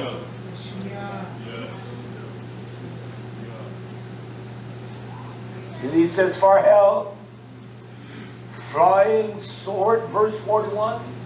Now you tell me, that see the flying sword is these B-1 bombers and these F-16 fighters. Now,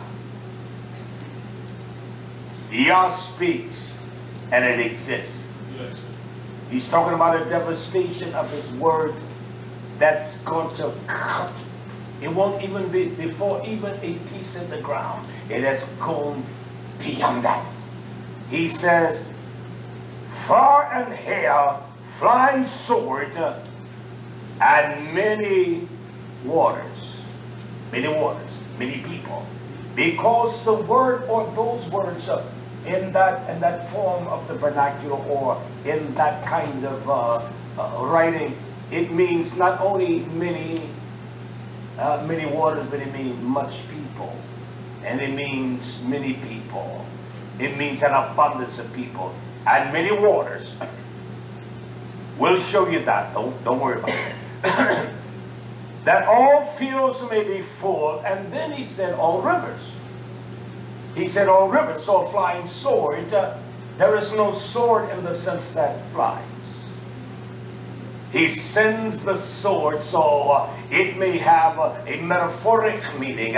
So he sends because his people are upon the many waters. That's where his people are. He's coming to cut this nation to hell. That's where he said, let them all grow. Let them all stay there. Let the wheat and the tare grow together. And I will send the messengers. I will send my Melachim. And they will separate the wheat from the tare. They look alike, they pretend alike, and they have the same resonation or the same attitude, but they're false and they're fake, and they will cut your head off, and that's just a fact. He talks about the rivers, the fountains of water. And with, now how can the many waters, and would he classify the abundance of what? Great waters, and the abundance of great waters, and the abundance of great waters. Look, when we shall this come? Hold that. We're going to go back there for one more moment. Revelation 8:7. Hallelujah. Hallelujah. Revelation 8:7, it says, and the first melech, the first messenger that has the coals of fire of Yah's Torah burning in him, sounded, and there followed hail. Did not Ezra 15:41 says fire and hail? Yes. He said there followed hail and fire mingled with blood, and they were cast upon the earth, and a third part of the trees were burned up. You think that's just as physical trees? He identified nations and people. The cedars of Lebanon, strong man and strong people. You think that's just what he's talking about, nation? No. He said they were burned up, and all green grass was burned up. Now, what are you going to eat? Yes. What herbs are you going to eat? What green juice you going to drink? This horse sits on every part of the world. Her birth and her dispenser is the people. We that are the nation of Yahweh, we have incorporated. We are no different. I don't like to say we, but those that identify with Hebrew Israelites, I am a son of Abraham, and I am a YisraYah'ale. Right? So I don't even like to associate with that in the sense that it is so wicked and homogenized. Yes. It is so wicked, not that it's wrong, but what they have put upon it, it is so homogenized and so wicked and so evil and so disheartened. It doesn't represent nothing. And everyone knows about what a Hebrew Israelite is, what they got on YouTube and everything like that. I'm not like those jackasses of fools, young fools. Because they will call me that. Kill them. The Lord Jesus is going to kill you. Let your damnable white boy Jesus kill me. You can say what you want. Jesus is white. Yes. Yes. You ought to be sad of yourself.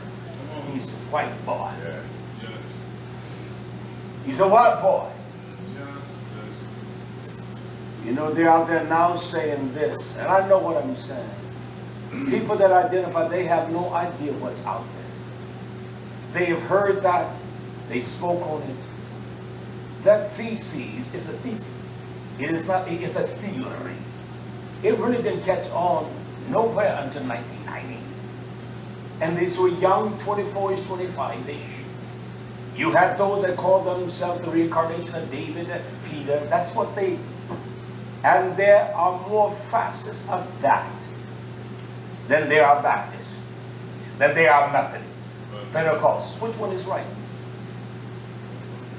No more than a young boy rise up against those that he had honor for and love, and he goes start his own. The Star of David Hebrew camp.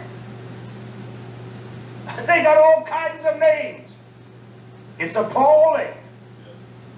I don't even want to identify with that. So I would say I am Ibrahim, YisraYah'ale, seed of Dawid, from the loins of Abraham. I don't even want to identify with it. And I don't care what these fools say. Send an offering. You're listening, and I'm not listening to you, all right? Hallelujah. Hallelujah. It says that in Revelation 8:7. Quickly back to Ezra 15:42. I want to move on. Hallelujah. Hallelujah. Hallelujah. It says, Ezra 15:42, and they shall break down the cities and the walls and the mountains, the hills, trees of woods, and grass of meadows, and their corn. Now you think that trees of wood, strong man, you think those trees mean that they're going to break down oak trees and how they're going to have energy and strength? That's not what they mean. They're going to break down the mighty men, and one thing they're strong, and the one thing they're tenacious, and they got the strength, and they're mighty one. They're going to break it all down. Yes. And that's just a fact. I want to be weak that I can say I'm strong. He that is weak, let him say I'm strong. I'm strong in the reservation, or in the truth of Yahshua HaMashiach. I will die for this testimony because it is a profound testimony of truth. And that's just a fact of the matter. Hallelujah. Yeah. That's just the fact of the matter. Let me go here and I'll come back. Let's go quickly to second. Where is that? I want to go to second Baruch. Second Baruch. Let me go first to whole second Baruch, and let me go to Tehillim, Psalms.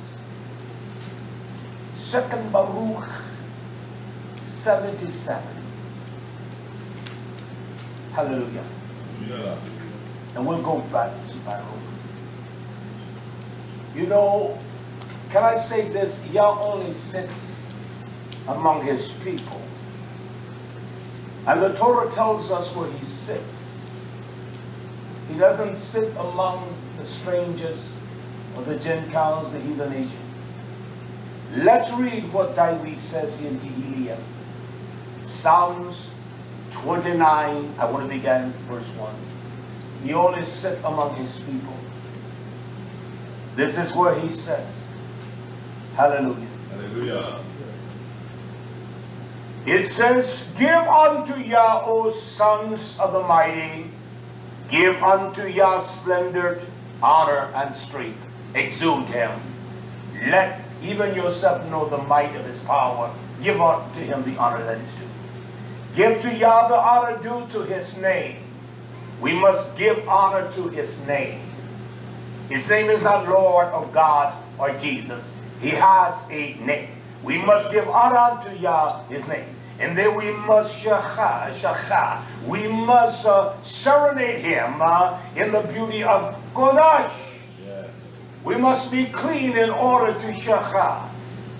In essence, we must have a clean life to really worship Yah in Ruach and in truth. You understand? Yeah.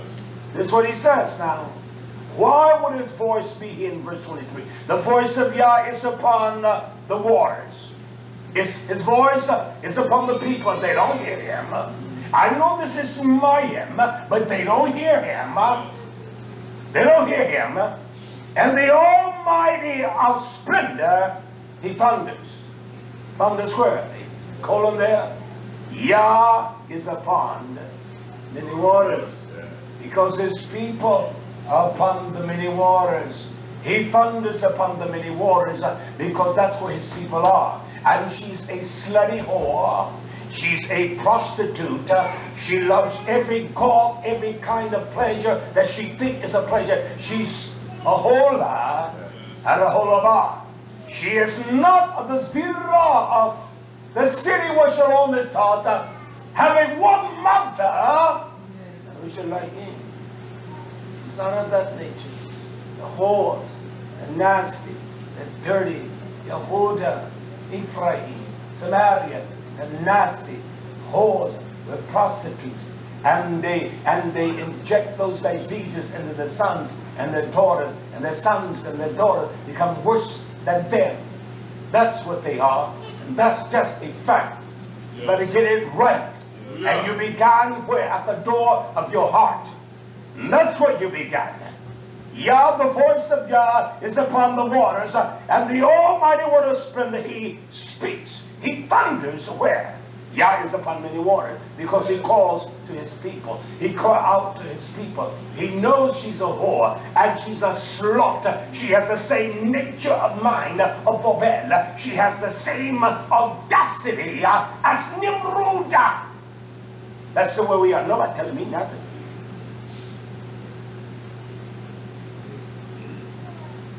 When the brick fell on the tower of Bobel, the men were crying. They wept more than a brick falling than a man falling to his death. And that's the way the nation is today. Yes. We don't care about YisraYah'ale, and you don't care about no one else because you don't care about you. You know what's going to tell you care about you. But you don't give a damn about it. There's no way you can care and love you and not love me the same. Yeah. You're evil. The truth of Yah is not in you. I don't care what you say. You can love me any different than you love your natural brother or sister, your aunt, your cousin, those that you know, your brother-in-law, your sister-in-law, you got. It can't be. I love the nation. And I will do right by all men. I don't do no man wrong. Whether he's Esau, you think, or what? I do right by all men. And because of that, God has given me an abundance of favor with all men. My honorable friend over here said to me yesterday, I told him to go down to that store and pick that up. And he said, when I went in the store, he asked about you. Yeah, because I don't play with men. And I make men rock, as they would say. And my voice is voluminous that everybody hears me. I don't play, I don't tell jokes. Said he asked about you. He said, where's my friend? I'm not his friend. But see, in all his stupidity and silly ways, I command. That's what you're telling me that for. Yeah, keep the change. I know what I'm doing with people. Because that would say not $8 but hundreds. I don't need a receipt from you. I trust you. Where's the preacher? I haven't seen him in a long time. Well, I said to my friend, I said, I know. It's been at least a year and a half. Maybe close to 2 since I've been there. I do all my shopping in Monroe, Lowe's. They give me 10%. Yeah, I am a Vietnam era veteran. They give me 10%. How about that, all right? Hebrew Israelites. Hallelujah. Hallelujah. It's amazing because these cats call themselves Israelites. Here's one thing that the Levite, I'm going to teach them one. There were some bad boys. They could fight and they will cut your head off. This is what they preach. They don't know how to fight. I'll tell you what, Aryan nations, Ku Klux Klan, all of them boys go to the military. They learn weaponry and all of that. They learn how to fight, boys. They know how to shoot them guns. They buy them guns. And they know how to shoot them guns. Cats in New York would be afraid of them. Oh, they throw it down. Some of them never shot a gun. You get caught in New York with a weapon, unregistered or even a gun, you in trouble. Us, Placio Burroughs, professional football player, millionaire, he went to prison. That is one state that doesn't play with guns. That is one state that you don't play with guns in New York. These cats on the corner, the Aryan nation, Ku Klux Klan, they all joined the military. They're learning tactical fighting. And some of these cats, they call themselves Hebrew Israelites, they don't work.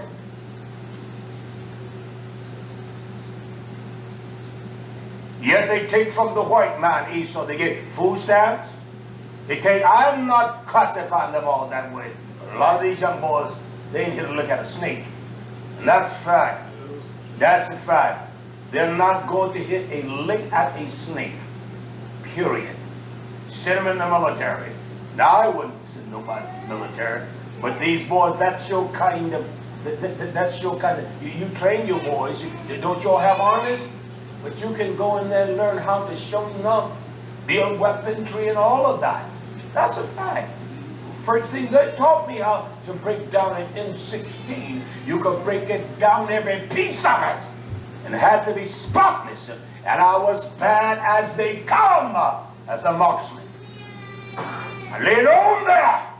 You have to walk and you have to be right. In combat. The silly, immature boys. That's what they are. They don't even have a piece of land where they have their own camp. And come and train them in this sense. All kind of covert and all kind of activity. That's how stupid you are, my friends. You're fools.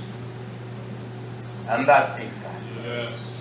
You're flat out fools, Hebrew Israelites. I'm not against you, my friends. Yeah. I could teach you a lot, but you're not coming here with that bull. Not here. Yes. I will not even let you come with that bull crap. It says, the voice of Yah's upon many waters. This is the power, the sevenfold power of Yah's voice. The voice of Yah is powerful. The voice of Yah is full of majesty. The voice of Yah breaks the cedar. Now you tell me that means a pine tree or that. What it breaks? It breaks the strongest of men. Yes. It breaks them down. It decapitates them. It reduces them to broken. It breaks the strongest. It breaks the cedar. And Yah breaks the cedars of Lebanon. That He's saying to us, if I break down the cedars, the physicality of that, what do you think you is, man? How do you think you can deal with me? He breaks down the cedars of Lebanon, and He makes them also to skip like a calf. You tell me a cedar tree can skip like a calf? Talking about the strongest of men, and the strongest of man, I can make him skip like a calf. Ain't nothing like a little calf when they're born, and then they get their little legs under them. You ought to see them legs. They skip all kind of ways. They move.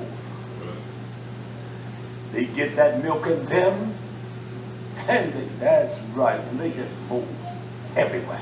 Yeah. Same thing with the sheep, goat.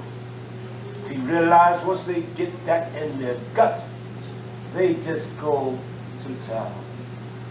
He say Lebanon and YisraYah'ale, like the young, strong unicorn, like the, as my little friend said, the buffalo is strong.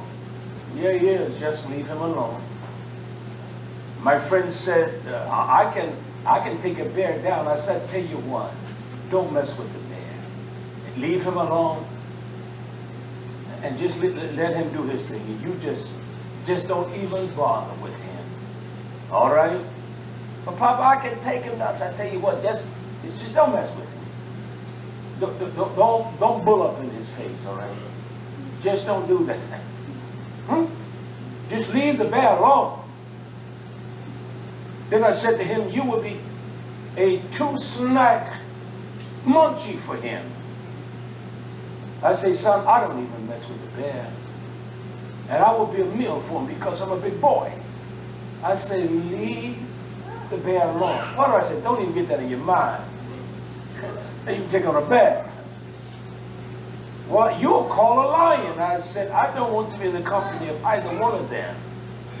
And two of them together, I say, let's leave the bear alone. Let's go get some Mentos, all right? That's bad. Leave the bear alone. Don't mess with him.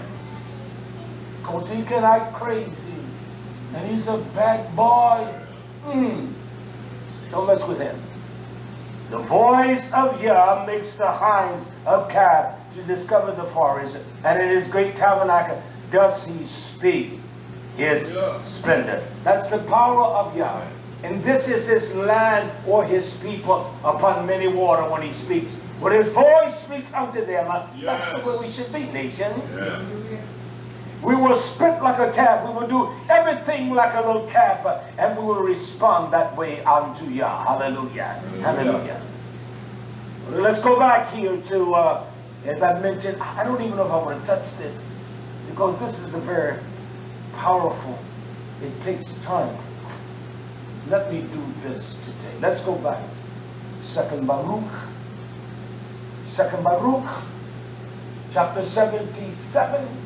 Verse 18. I can't finish all this, but I will finish all of it, all right? Second Baruch, chapter 77, verse 18. He talks about this eagle. You know, one thing that I discovered in my ornithology, trying to understand birds, I don't need to know the names, but to understand the different types of birds. When I look at what we call the vulture or the buzzard, those birds are much more, many of them are much more, their bodies and types are like eagles. That's what they really are. And when I look at them, I'm amazed. Don't tell me I got at least a 20, 30 page over there just on clean food and unclean. Turkeys, chickens. I got it all. I got every classification of every animal in Torah. I have it all. That's what I do. I'm ready for any gainsayer. You understand? That's all I'm saying.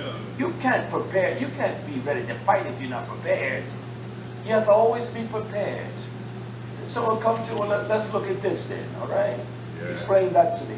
And they can't explain it. Some of the most beautiful birds, they are. I've looked at hundreds of them. And some look like little small eagles, and they're bad. They're not. We're just silly. We don't know much. I know I don't. Let's look at 2 Baruch 77 verse 1-8. He talks about the message that shall be delivered unto one people. And where they're located here in 2 Baruch 77. I want to begin here in verse 18. It happened on the 21st day of the 9th month that I, Baruch, and I came down and sat under the oak tree in the shadows of the branches. And nobody was with me. He said, I was all by myself. I was alone. This is what he did. He compiled. It says, and I wrote 2, not 1 but 2 houses. You saw it all before its development. The 2 rivers, the 2 whores, the 2 sons. He said, I wrote 2 letters. He said, one I sent by the means of a nashir. Now, is that he called an eagle and gave him a letter and said, take it to my people? I will show you how. This is the house of YisraYah'ale. He says, to the 9.5 tribes, I will deal with that. There were 9.5 tribes, and the other I sent by means of 3 men. By witness, 3 men. For what reason? Are those who were where? Babylon. In Babel. Those that were there in Babel, I sent by way of men. That's what I did. Now let me give us just a little wisdom on that. As they would say, the eagle thing. Turn quickly to explain that and show us. Those that were in Babylon, Babel sits on the waters of the capital of the empire, on the waters of Euphrates and Tigris. That's where this horse sits. Hosea, chapter 8, verse 1. Now I want you to notice what he says in 2 Baruch.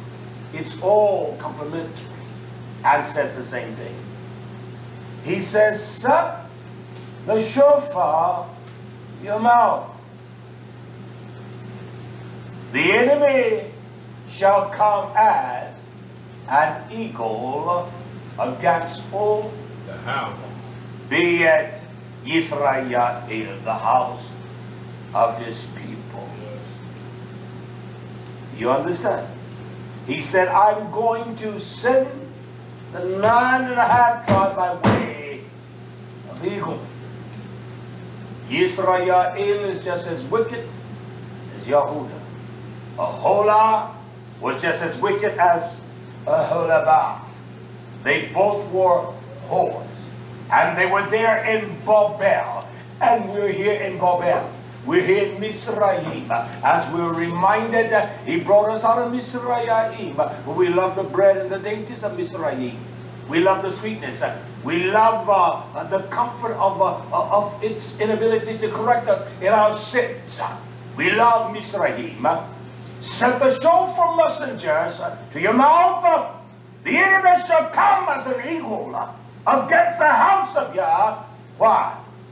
Because the reason why they have fashed, they have sinned without conscience. They have transgressed my what? My covenant. my Brit. What is the Brit? My allegiance to them, my love for them. That's why a whore can never be faithful. No woman wants a whoremonger as a husband. She doesn't want the diseases. No man wants a wife that's a whore. He doesn't want the diseases. Those things lay dormant. You don't even know. You don't even know what's in you. And a woman is a cauldron of that filthy. Are we the woman of Yeshua? Yes. We are the cauldron of every kind of evil, wicked thing there is to consider. Yes. We got every kind of disease in us. Our minds are diseased. We say lies. We tell lies and we don't even know we're lying. We're so comfortable with lies. There is nothing more violent than a lie. Yes. But examine your words. Yes. And think before you speak. Yes. Now tell men you lie. It's a lie. I don't care if you don't like it. You tell your mama, your daddy, you tell your son, your daughter, you tell your grandmama, your grandpappy. It makes me no different. You got an ease to lie, you're lying. Something is sick in your mind. You must be honest and live honest with all men. Tell the truth. Not tell the truth. I tell you the truth. And I deal in truth. I fabricate nothing. I don't care if you said one component that was slight. Now you're telling a lot. That's why you use that component. You are a liar, and you're going to hell. For the unfaithful shall die unfaithful. In the kingdom, no lion, no dogs. You're not going in there, liar, fool. There's one that always, the person must listen, check me out, because when I use the word fool, they always got to comment. You know you don't trouble me, even if you listen. It's amazing how people is. Said the shofar to your mouth, the enemy shall come as an eagle against the house of Yah, because they have transgressed my bread, and they have transgressed against my Torah. We have defied what Yah commands us, what He commands us to do. We have. Yes. And we say we're Hebrew Israelites. All right, I'll leave that to you. You're not a son of YisraYah'ale. You're not a part of that elect. That's a fact. So what you want to? But I'm a Hebrew Israelite, man. I can tell you one too. All that bull you got in you. And that's what I find. Yes. Bull shiesty. As they were singular. He talks about the 9 tribes, doesn't he? Yes. You all know who they are? Well, let me read. I'm not going to quiz us. I want to show us something in the 9 tribes and the hand. But we see the inheritance. Go quickly to Yahushua ben Nun. Joshua. He's not saying anything here, Baruch, that the book or the whole book doesn't say. We'll see, all right? Joshua, Yahushua ben Nun, Joshua 14:1. It says, and these are the countries which the children of YisraYah'ale inherited in the land of Canaan, which Eleazar the Kohan, and Yahushua the son of Nun, and the heads of the families of the tribes, does it say that? Of the tribes of the children of YisraYah'ale, distributed for an inheritance. Verse 2. By lot was the inheritance, as Yah commanded by the hand of Moshe, for the nine, does it say 9? Yeah. And does it say 9 tribes, and for the half tribe? Yeah. This is their heritage. They have received their heritage. Yeah. They have their heritage. These are the 9 half tribes. For Moshe had given the inheritance 2 tribes. 2 tribes and a half. Does that make 12? Yes. 9 and a half. 2 and a half make 12. Yes. Men are so, they're so unintelligent and we're just so unknowledgeable about things. We just speak off the cuff. We will challenge one and yet we don't understand the meaning of what is being expressed. 9 and a half plus 2 and a half is 10. I can add that kind of a fraction. All right. He said, theirs were the other side of Jordan. But to the Levi, he gave none inheritance among them. Why?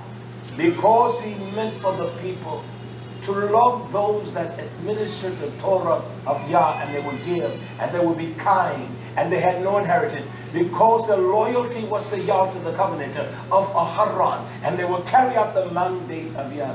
These men, they call themselves high priests today. There's only one, as our Zakin reminds us. There is no other high priest. Haran is not here. YHWH HaMashiach is that high priest. They live fat above the people. They have wives above the people. Whether they're bishops like Bishop Charles Dow out there in Tennessee. He has gravitated. I don't even know what he has said, honestly. I don't waste my time with people like that. I would be a liar if I said, I've listened, I've gone to check on it, because I don't. I just know he checked on me, not that he listened, but he wrote me, he posts something, it's on the web, everybody can see it. Well, I'm going to get back in touch with him, let him know, let's take it down the road again then. Let's go at it, you and me. I'll come to the faith. I'll come on your land. I don't want to go down in your community. And let's put up a tent outside the tabernacle. Let's go there. I'm not afraid of men in that sense. Do you get afraid of men? Want to shoot fellas 6'5" and say, I will crack your jaw. Man, hold up, please. Let's sit down for a meal. I'm too old for you to crack my jaw. What? There's nothing for you to crack my jaw. I know you could do it. Let's sit down for a meal. Eat all you want. Get all relaxed. Now, if I wanted to, now I could crack your jaw. But I got something that will crack you up, though. Hallelujah. He said, but the Levi they gave none. For the children of Yosef were 2 tribes, Manasseh and Ephraim. Therefore they gave no part to the Levi in the land, save the city to dwell within, with all the suburbs and the cattle and their substance. Why? As Yah commanded Moshe, so the children of YisraYah'ale did, and they divided the land. Now he's going to send a little eagle to speak to his people, his enemy. What Hosea said, he sent that same kind of spirit. There's nothing more powerful than an eagle. And there are many kinds of eagles, but there's nothing they can see and they're sharp. But let's go back to 2nd Baruch.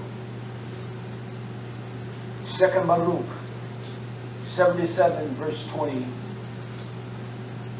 And I called an eagle and said to him these words.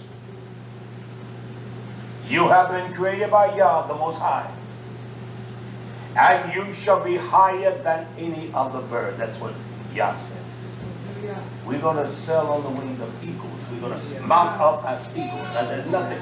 This is what he says. Verse 22. This is what he says to the eagle. But now go. And do not stay in any place. Don't even let prophet go there and prophesy and get out. Don't let nobody tell you to stay overnight and you did and you died. And the lion met you, all right? He says, do not go into a nest. I don't want you to do nothing. I want you to go. We only have time to do what Yah command us. And do not sit. The whole that sit on the middle wall. Do not sit on any tree until you have flown. Look at this. Don't say nothing until you have flown over the breadth of the many waters, where the people of Yah in Babylon, they're in Popel, until you've flown over the many waters of the rivers of Euphrates, and have come to my people. Does it say that? Yes. And I've come to my people. You've come to my people that live there and cast down to them this letter. My people are there. The whore that sits on the middle, when she sits on the water, or the refreshing of our mind, the whore thing, the validity, that's who you are. We better get it right. We better get it right. We better quit pretending and quit being a hypocrite. See, I'll take it to the right place. All right? The word takes me there. It is not something I have to conjure. I don't have to conjure this up. I don't have to look for something to make you be of certain. This word is of certain. This word is what speaks to you. I don't have to spend all day to do this, but I spend all day in the course of a day. The days add up. Collectively, the time all day. You understand? But I don't have to sit there for 4 hours. I said to one, I said, I tell you what. One says to me, tell me what that means. Say, give me 4 pages on that. I said, okay. Well, you talk to people. People may call. They may come down in the community. And a fellow come down the other day, I had to deal with them. And when I rose above that cart, walked right over to him, people, the whole dynamics changed. And I did it to make sure it changed. You understand? Take that verse right there and tell me. As I give you a profound message that even when I do that with people, they couldn't teach it. I know how to teach it. As I give me 30 minutes, I give you a profound message. 30 minutes, I was done. I didn't give the person 4 pages, I gave the person 10. I know what I do. And people cannot, listen to me. I'm not saying people cannot do. I know what I do. I know what Yah has put in me. I know that. I don't care who you are, you give me 1 verse, you give me a word. You can take 2 parts of a verse. And give me 30 minutes, I give you a message. You give me 1 hour, I give you a profound truth. Give me 2 hours or 3 hours, you wouldn't even be able to come. You would not even be able to comprehend. That's a fact. You want to try me? Try me. You try me. She knows I knew because I do it very time. You take this. This I want you to. This I want you. You follow this. This here. It'll go right. And she does an excellent job. Did that make me special? No, I know that he's special. I'm sure he gives us special food to eat. So I want you to share that same special dietary law that I share in. That's what I want you to do. That makes me great. And no, I want. If I'm great at all, it's because I want to serve us. Anybody want to be great? You serve the people. Not because you can talk with the volume of words. That doesn't make you great. If anyone great among you, let us serve the people. Serve the people. Do it in a delight. And enjoy that. When I spoke to her about that brisket, she just lit up like you're chewing bubble gum. Oh. That's what she did. I said, I like that. You know, I want to cook for you now. I don't care. I'd be hurting or what. I just want to cook that brisket for you. And so I checked restaurant people. They got regular brisket there. It's cheaper. But when you get the Black Angus, it costs a little more money. That's a fact. You understand? I even told our daddy YisraYah'ale, when I see you in Yah season, because your daughter loves brisket, we should have plenty. That's a fact. Anyone that is great loves to serve. No one that loves to serve, they're not great. They have no greatness about them. Anyone that is great loves to serve. Turn that off, Big Daddy. Anyone that doesn't love to serve, they're not great. There's nothing great about them. When one loves to serve, you will know. Hallelujah. I've seen people serve, and you know, I've seen them serve, and they're so beautiful, so pleasant. Yes. And you see those that don't like to serve and don't want to participate, that is one of the most hellish and wicked creatures on the face of the earth. Yes. They pretend they're sweet. That's the most hellish and wicked creature on the face of the earth. I'm telling you. And I will cut a hog's head like that off. I don't give a damn if it's her or her mama got out of the grave. Makes me no difference. Yes. Men talking about, I did this, you don't do nothing. Man that loves y'all's people, he serves. Yes. Yeah. He loves to serve. Yes. He will go out of his way. Yes. Come hell or high water. Yeah. He always. You know, I talked to my friend here. I said, I need you to mow this grass. He said, I got to get it, Rihanna. Stand him on his foot, because I know he's faithful.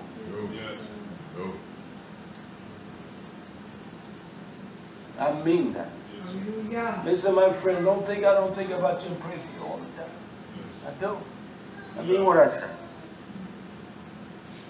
One that serves is faithful. I was up there putting up the fence. He said, I sure love to be helping you do that. I know he would help me. This is a twisted generation. You think you're great because you feel it fly. You think you're looking fly and fresh. Stop that. Now, one of us in here feel it fly or fresh. Stop it, silly boy. Immature thing. I want to close with this here. Hallelujah. He says, again in 2nd Baruch 77:22, but now go. I don't want you to stop in any place. I don't even want you to get rest. There's no time for me to rest. None. I want to go out and help Paul tomorrow, but I'm thinking, I said, no, I got too much to do here. See, I'm up this morning looking at somebody. I said, what would we take for that? What would we do? I need to begin to work. So I sent 3. He said, send 3 men. So I sent 3 men. And I'll stay here and work. You understand? Hallelujah. He said, the breath of many waters of the Euphrates. He said, when you will see the many waters. He did not say Fargema. The many waters represent the many people. He says, come to the people that live there and cast down to them this letter. That's what Shaul did. He came to the people as he sat on the much water surrounding on the Isle of Patmos, and the message came to him to send unto the nation the 7 assemblies that represent the complete perfect work of Yah. And these are all your problems you've had. Every last one expressed the same. Yes. He says to Baruch, remember that Noah and the time of the flood received the fruit of the olive tree from a dove when he sent it away from the ark. And he says, and also don't forget the raven served Elijah when they brought food to him when he commanded. And so the same thing for his nation that scattered over the many waters. The raven, the unclean thing. The raven will bring those that are unclean.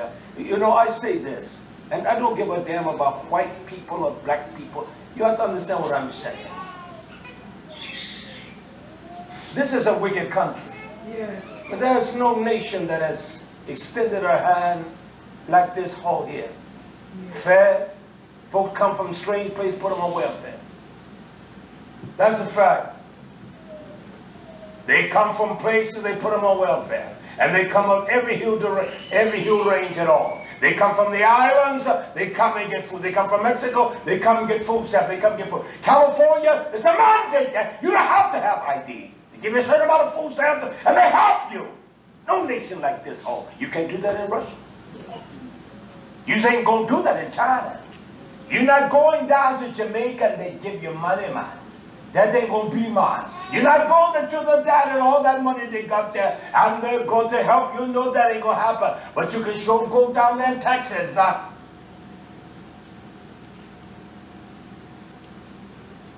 don't care who it is. Someone does you right. Yes. You do them right. Fool. Someone's right by your pappy. You do them right. You're right by your mommy. You do them right. Oh, you speaking for this country? No, I speak for the land of promise. Yeah. You do, oh man, that's why y'all said when you go to the land of Esau, you know he's afraid of you. Don't take, you buy the water. You're not going to take 1 inch of his land by the water. You have those that are here from the islands on there, arrogant from Africa. They come get food stamps. They get food stamps. They get all of those services free. Get Medicare and all of that. Obamacare. I know she's a whore, but I don't take nothing from her. No, I don't. I don't take nothing from this house. I do what is right. That's what I do. Math is Egypt. Well, the children of YisraYah'ale, their hands were pliable and they worked. And that's where they got Goshen. Then why do you think they gave them Goshen? Because it was a fine place? Nothing that.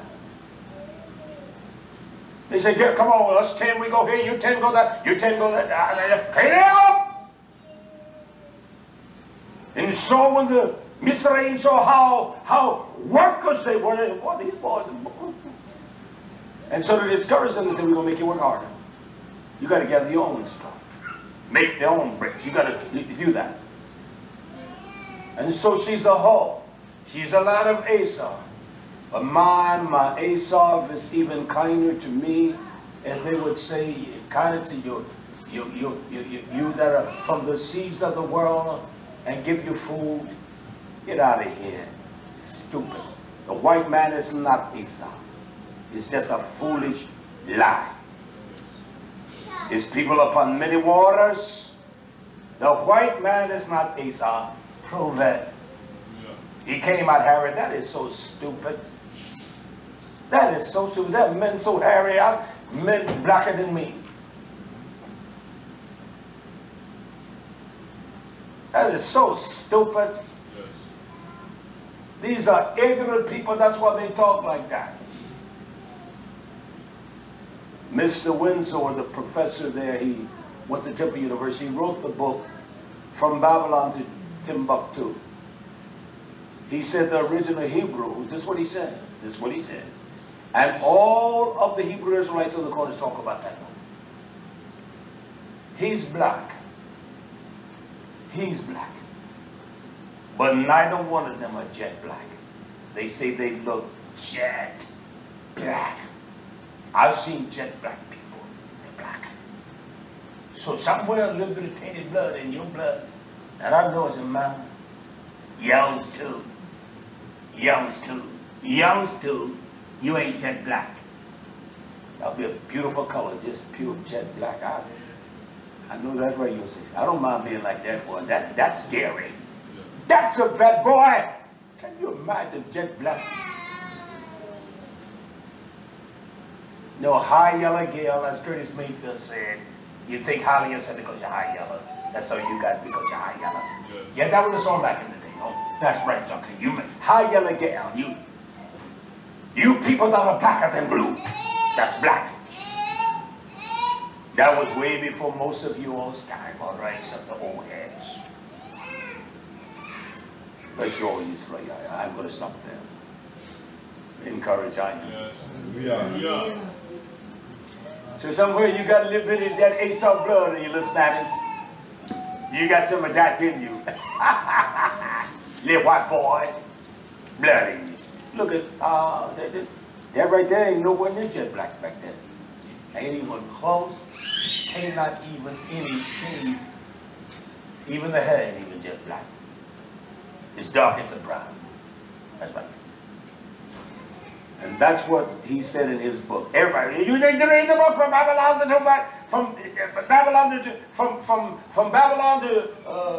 to what is it? Timbuktu. Yeah. He said it was jet black. Jet black. That shirt, what he got on like that is jet black. This right here, this would be jet black. I ain't that I would love to be that black. I'm not black. That what he got on back there, that's jet black. I would have no complaints being that black.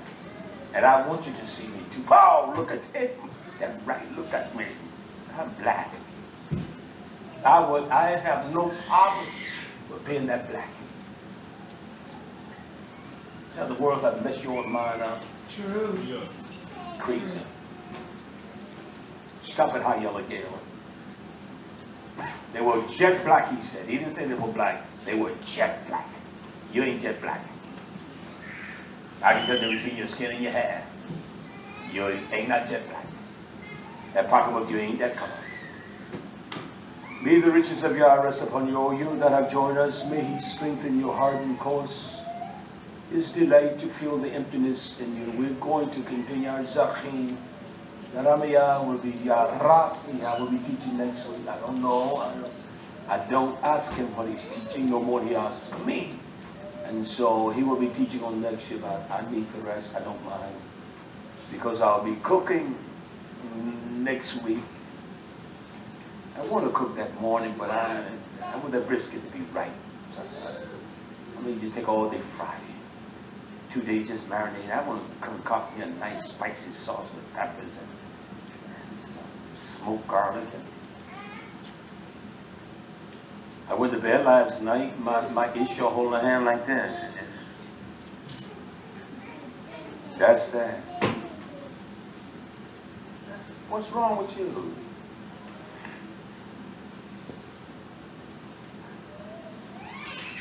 Your birthday. I ain't about to get $1 now. But I did a job this morning. I put it in and I switched room on that thing. She said, "Oh, let you eat some of that shambang choo choo." I did. I did. I love me some that. I got this sauce. I got to give my friend in the bank. We went down. I couldn't find it. I bought every bottle they had there. It's called Tennessee hot sauce. And it is some of the best hot sauce. It's not too spicy, it's right. It don't have but this little tinge of sweetness, but it's right. I love it. When I get those, when she brings me that corn, I just pour over all the corn and just roll it out. I just love it. I put it on everything. I put it on cake. That's how, it's just nice. That's right. It is some of the best hot sauce. I don't eat that Texas Pete and all that mess. I don't like that sriracha. I don't like that.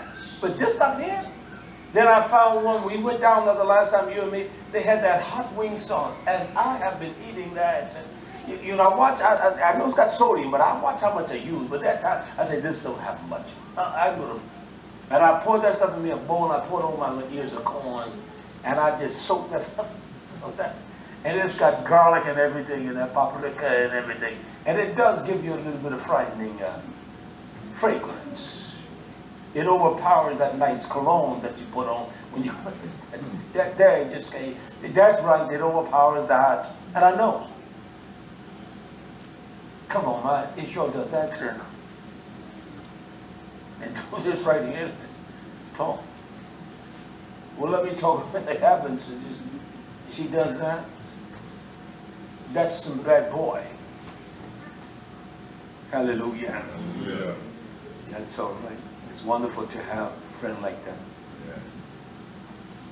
I don't get offended. You want me to go gargle? Well, no. Okay, then it can't be that bad. Because I would do it for you. I'll get right up. I'll go get some of that Tom's mouthwash. That it's called Wicked. That's the name of it. Wicked Fresh. It is so fresh. It freshens your mouth up. And I'll get up and gargle with that for you. Some of you all are so cold. I don't even know how. That women don't even know how to entertain a man. Cold, they damn no substance of life in them. Don't get mad at me, get mad at yourself. That's why I knew I would marry no woman but who I got. 50 years ago nearly it will be when I saw him. Fell in love with him with an affair. I fell in love, knew that I would marry her. And no other one who I fell in love. That's right. And I did. And I fell in love that day. And I would sit in my room and just look at her. I was no stalker. Okay, don't be silly. I was not stalking her. I wasn't stalking her. But I knew at that age she could cook. When I go in that house, she got pinto beans on, and sweet potatoes and fried chicken. Who doesn't want that? But I went home and there was some cold bread and some gravy and a little rice and ain't nothing there.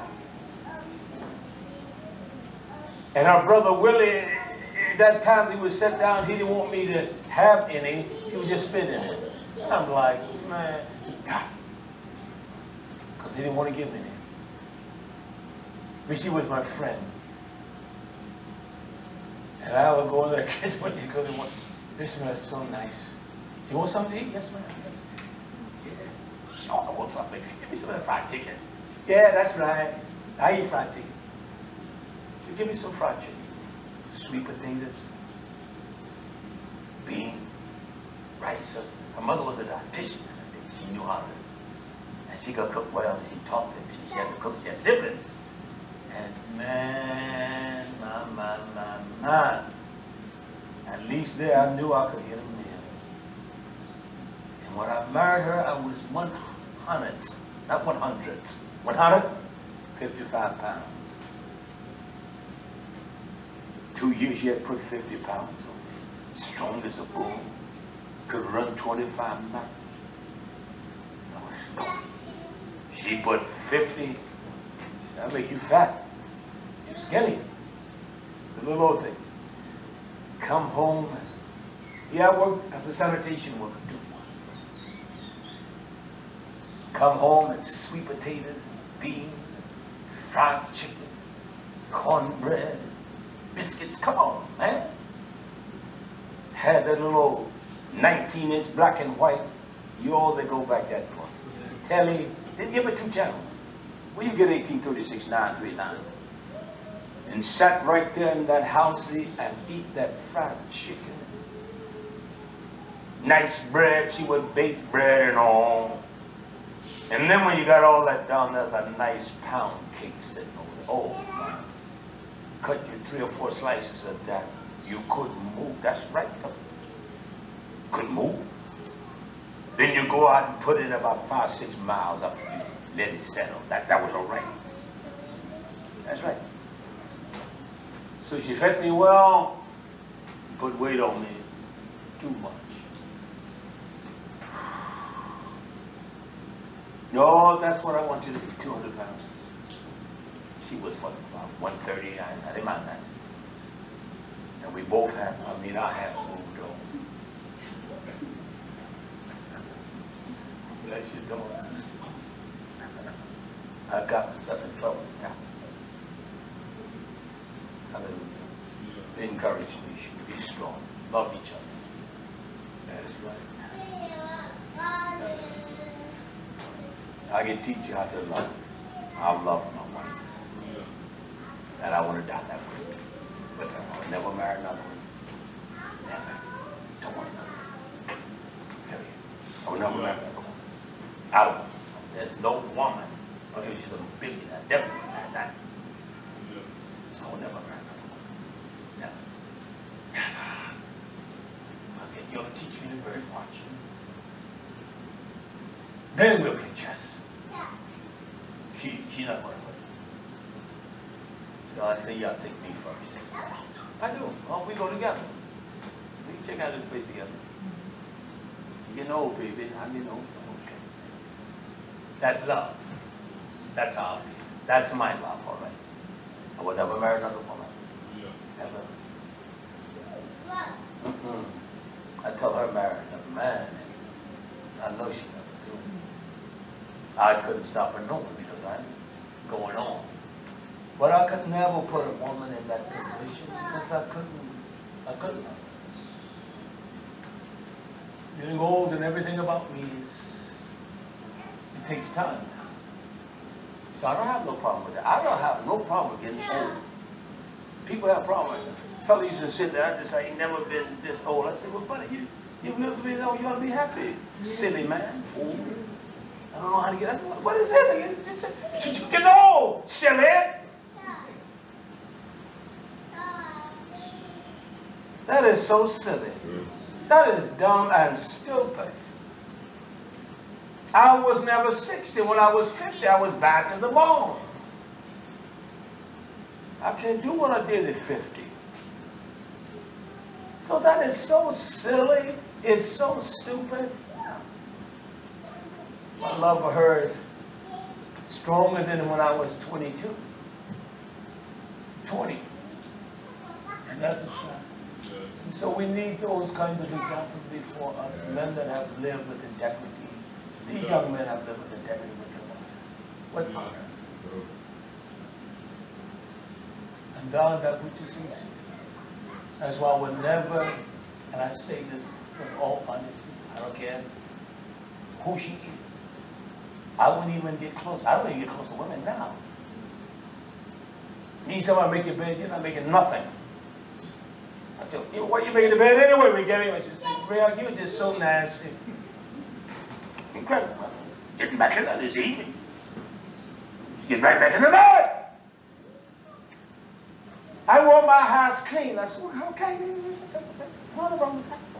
But to me, it doesn't make sense. You go right back in there. Just get back in the bed, cover her up. You're going to mess it up again. Well, you got, okay, with that, I won't fight you on this. I'm not going to fight you. I will not even give you any problem. But, me, I wouldn't. I don't even know that's the house, no, I'm not going to have that. But I wouldn't make the bed. Not me. I'm not making nothing up. I get up in the morning, I throw the cover on it, I get back that evening, I go back and lay down. Now I would change the sheets and all that. But I'm not making no bed up. You know, it makes sense. Why are you making this thing up? And she does that. She doesn't, make the bed up. I'm not making nothing up. That's a fact. Tighten your sheets up. Encourage YisraYah'ale. Yes. Let us stand to our feet. Bless you all, my friends. You send a gift to help us here. We need it. You come and visit. There are those that come. Cole, I'm coming to visit. Well, send a gift. When you come, you'll have a wonderful time. And we serve we serve the best food money can buy. That's the fact of the matter. In all things we do are about for the excellence of your truth, the many waters, the nations. Yes. We may continue in the breadth of this teaching. Bless those that join us today for the live broadcast. Those here, all of us, your healing is great. And you sent your word today to heal us more. To heal us in our ruach that we trust you. And I need that above any man in here, above anyone. Bless your nation, your people scattered abroad. Cause the power and the blessing of YHWH to rest upon us all. This is our prayer that we may love you. And also, love each other. Teach us how to love each other, care for each other, live with each other. We need that. Teach the men how to love their wives and the wives how to honor their husbands in a greater way. We need that in YHWH's name. Heal everyone, every broken heart, every broken one, beginning with me, because I need your healing. We ask these blessings in YHWH's name to keep us from the hour that is to come. We ask in the blessed assurance of the only great name given unto us, whom we must be yes. In the name of YHWH HaMashiach, we do barak. Hallelujah. Hallelujah. Hallelujah. Hallelujah. Hallelujah. Hallelujah.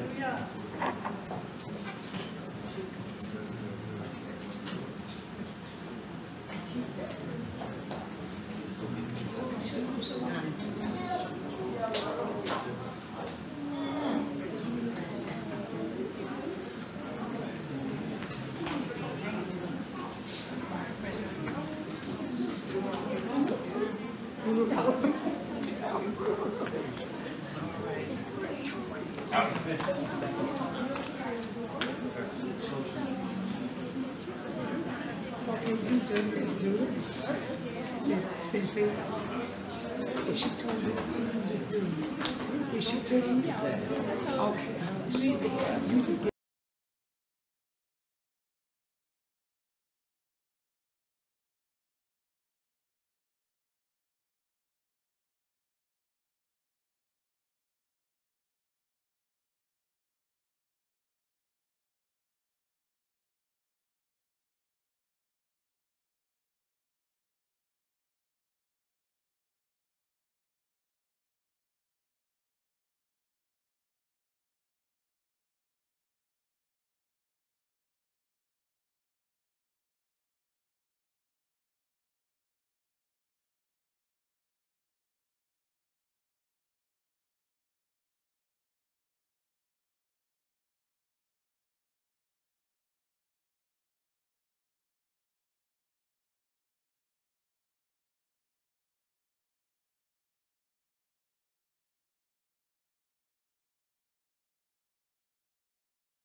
Yahweh.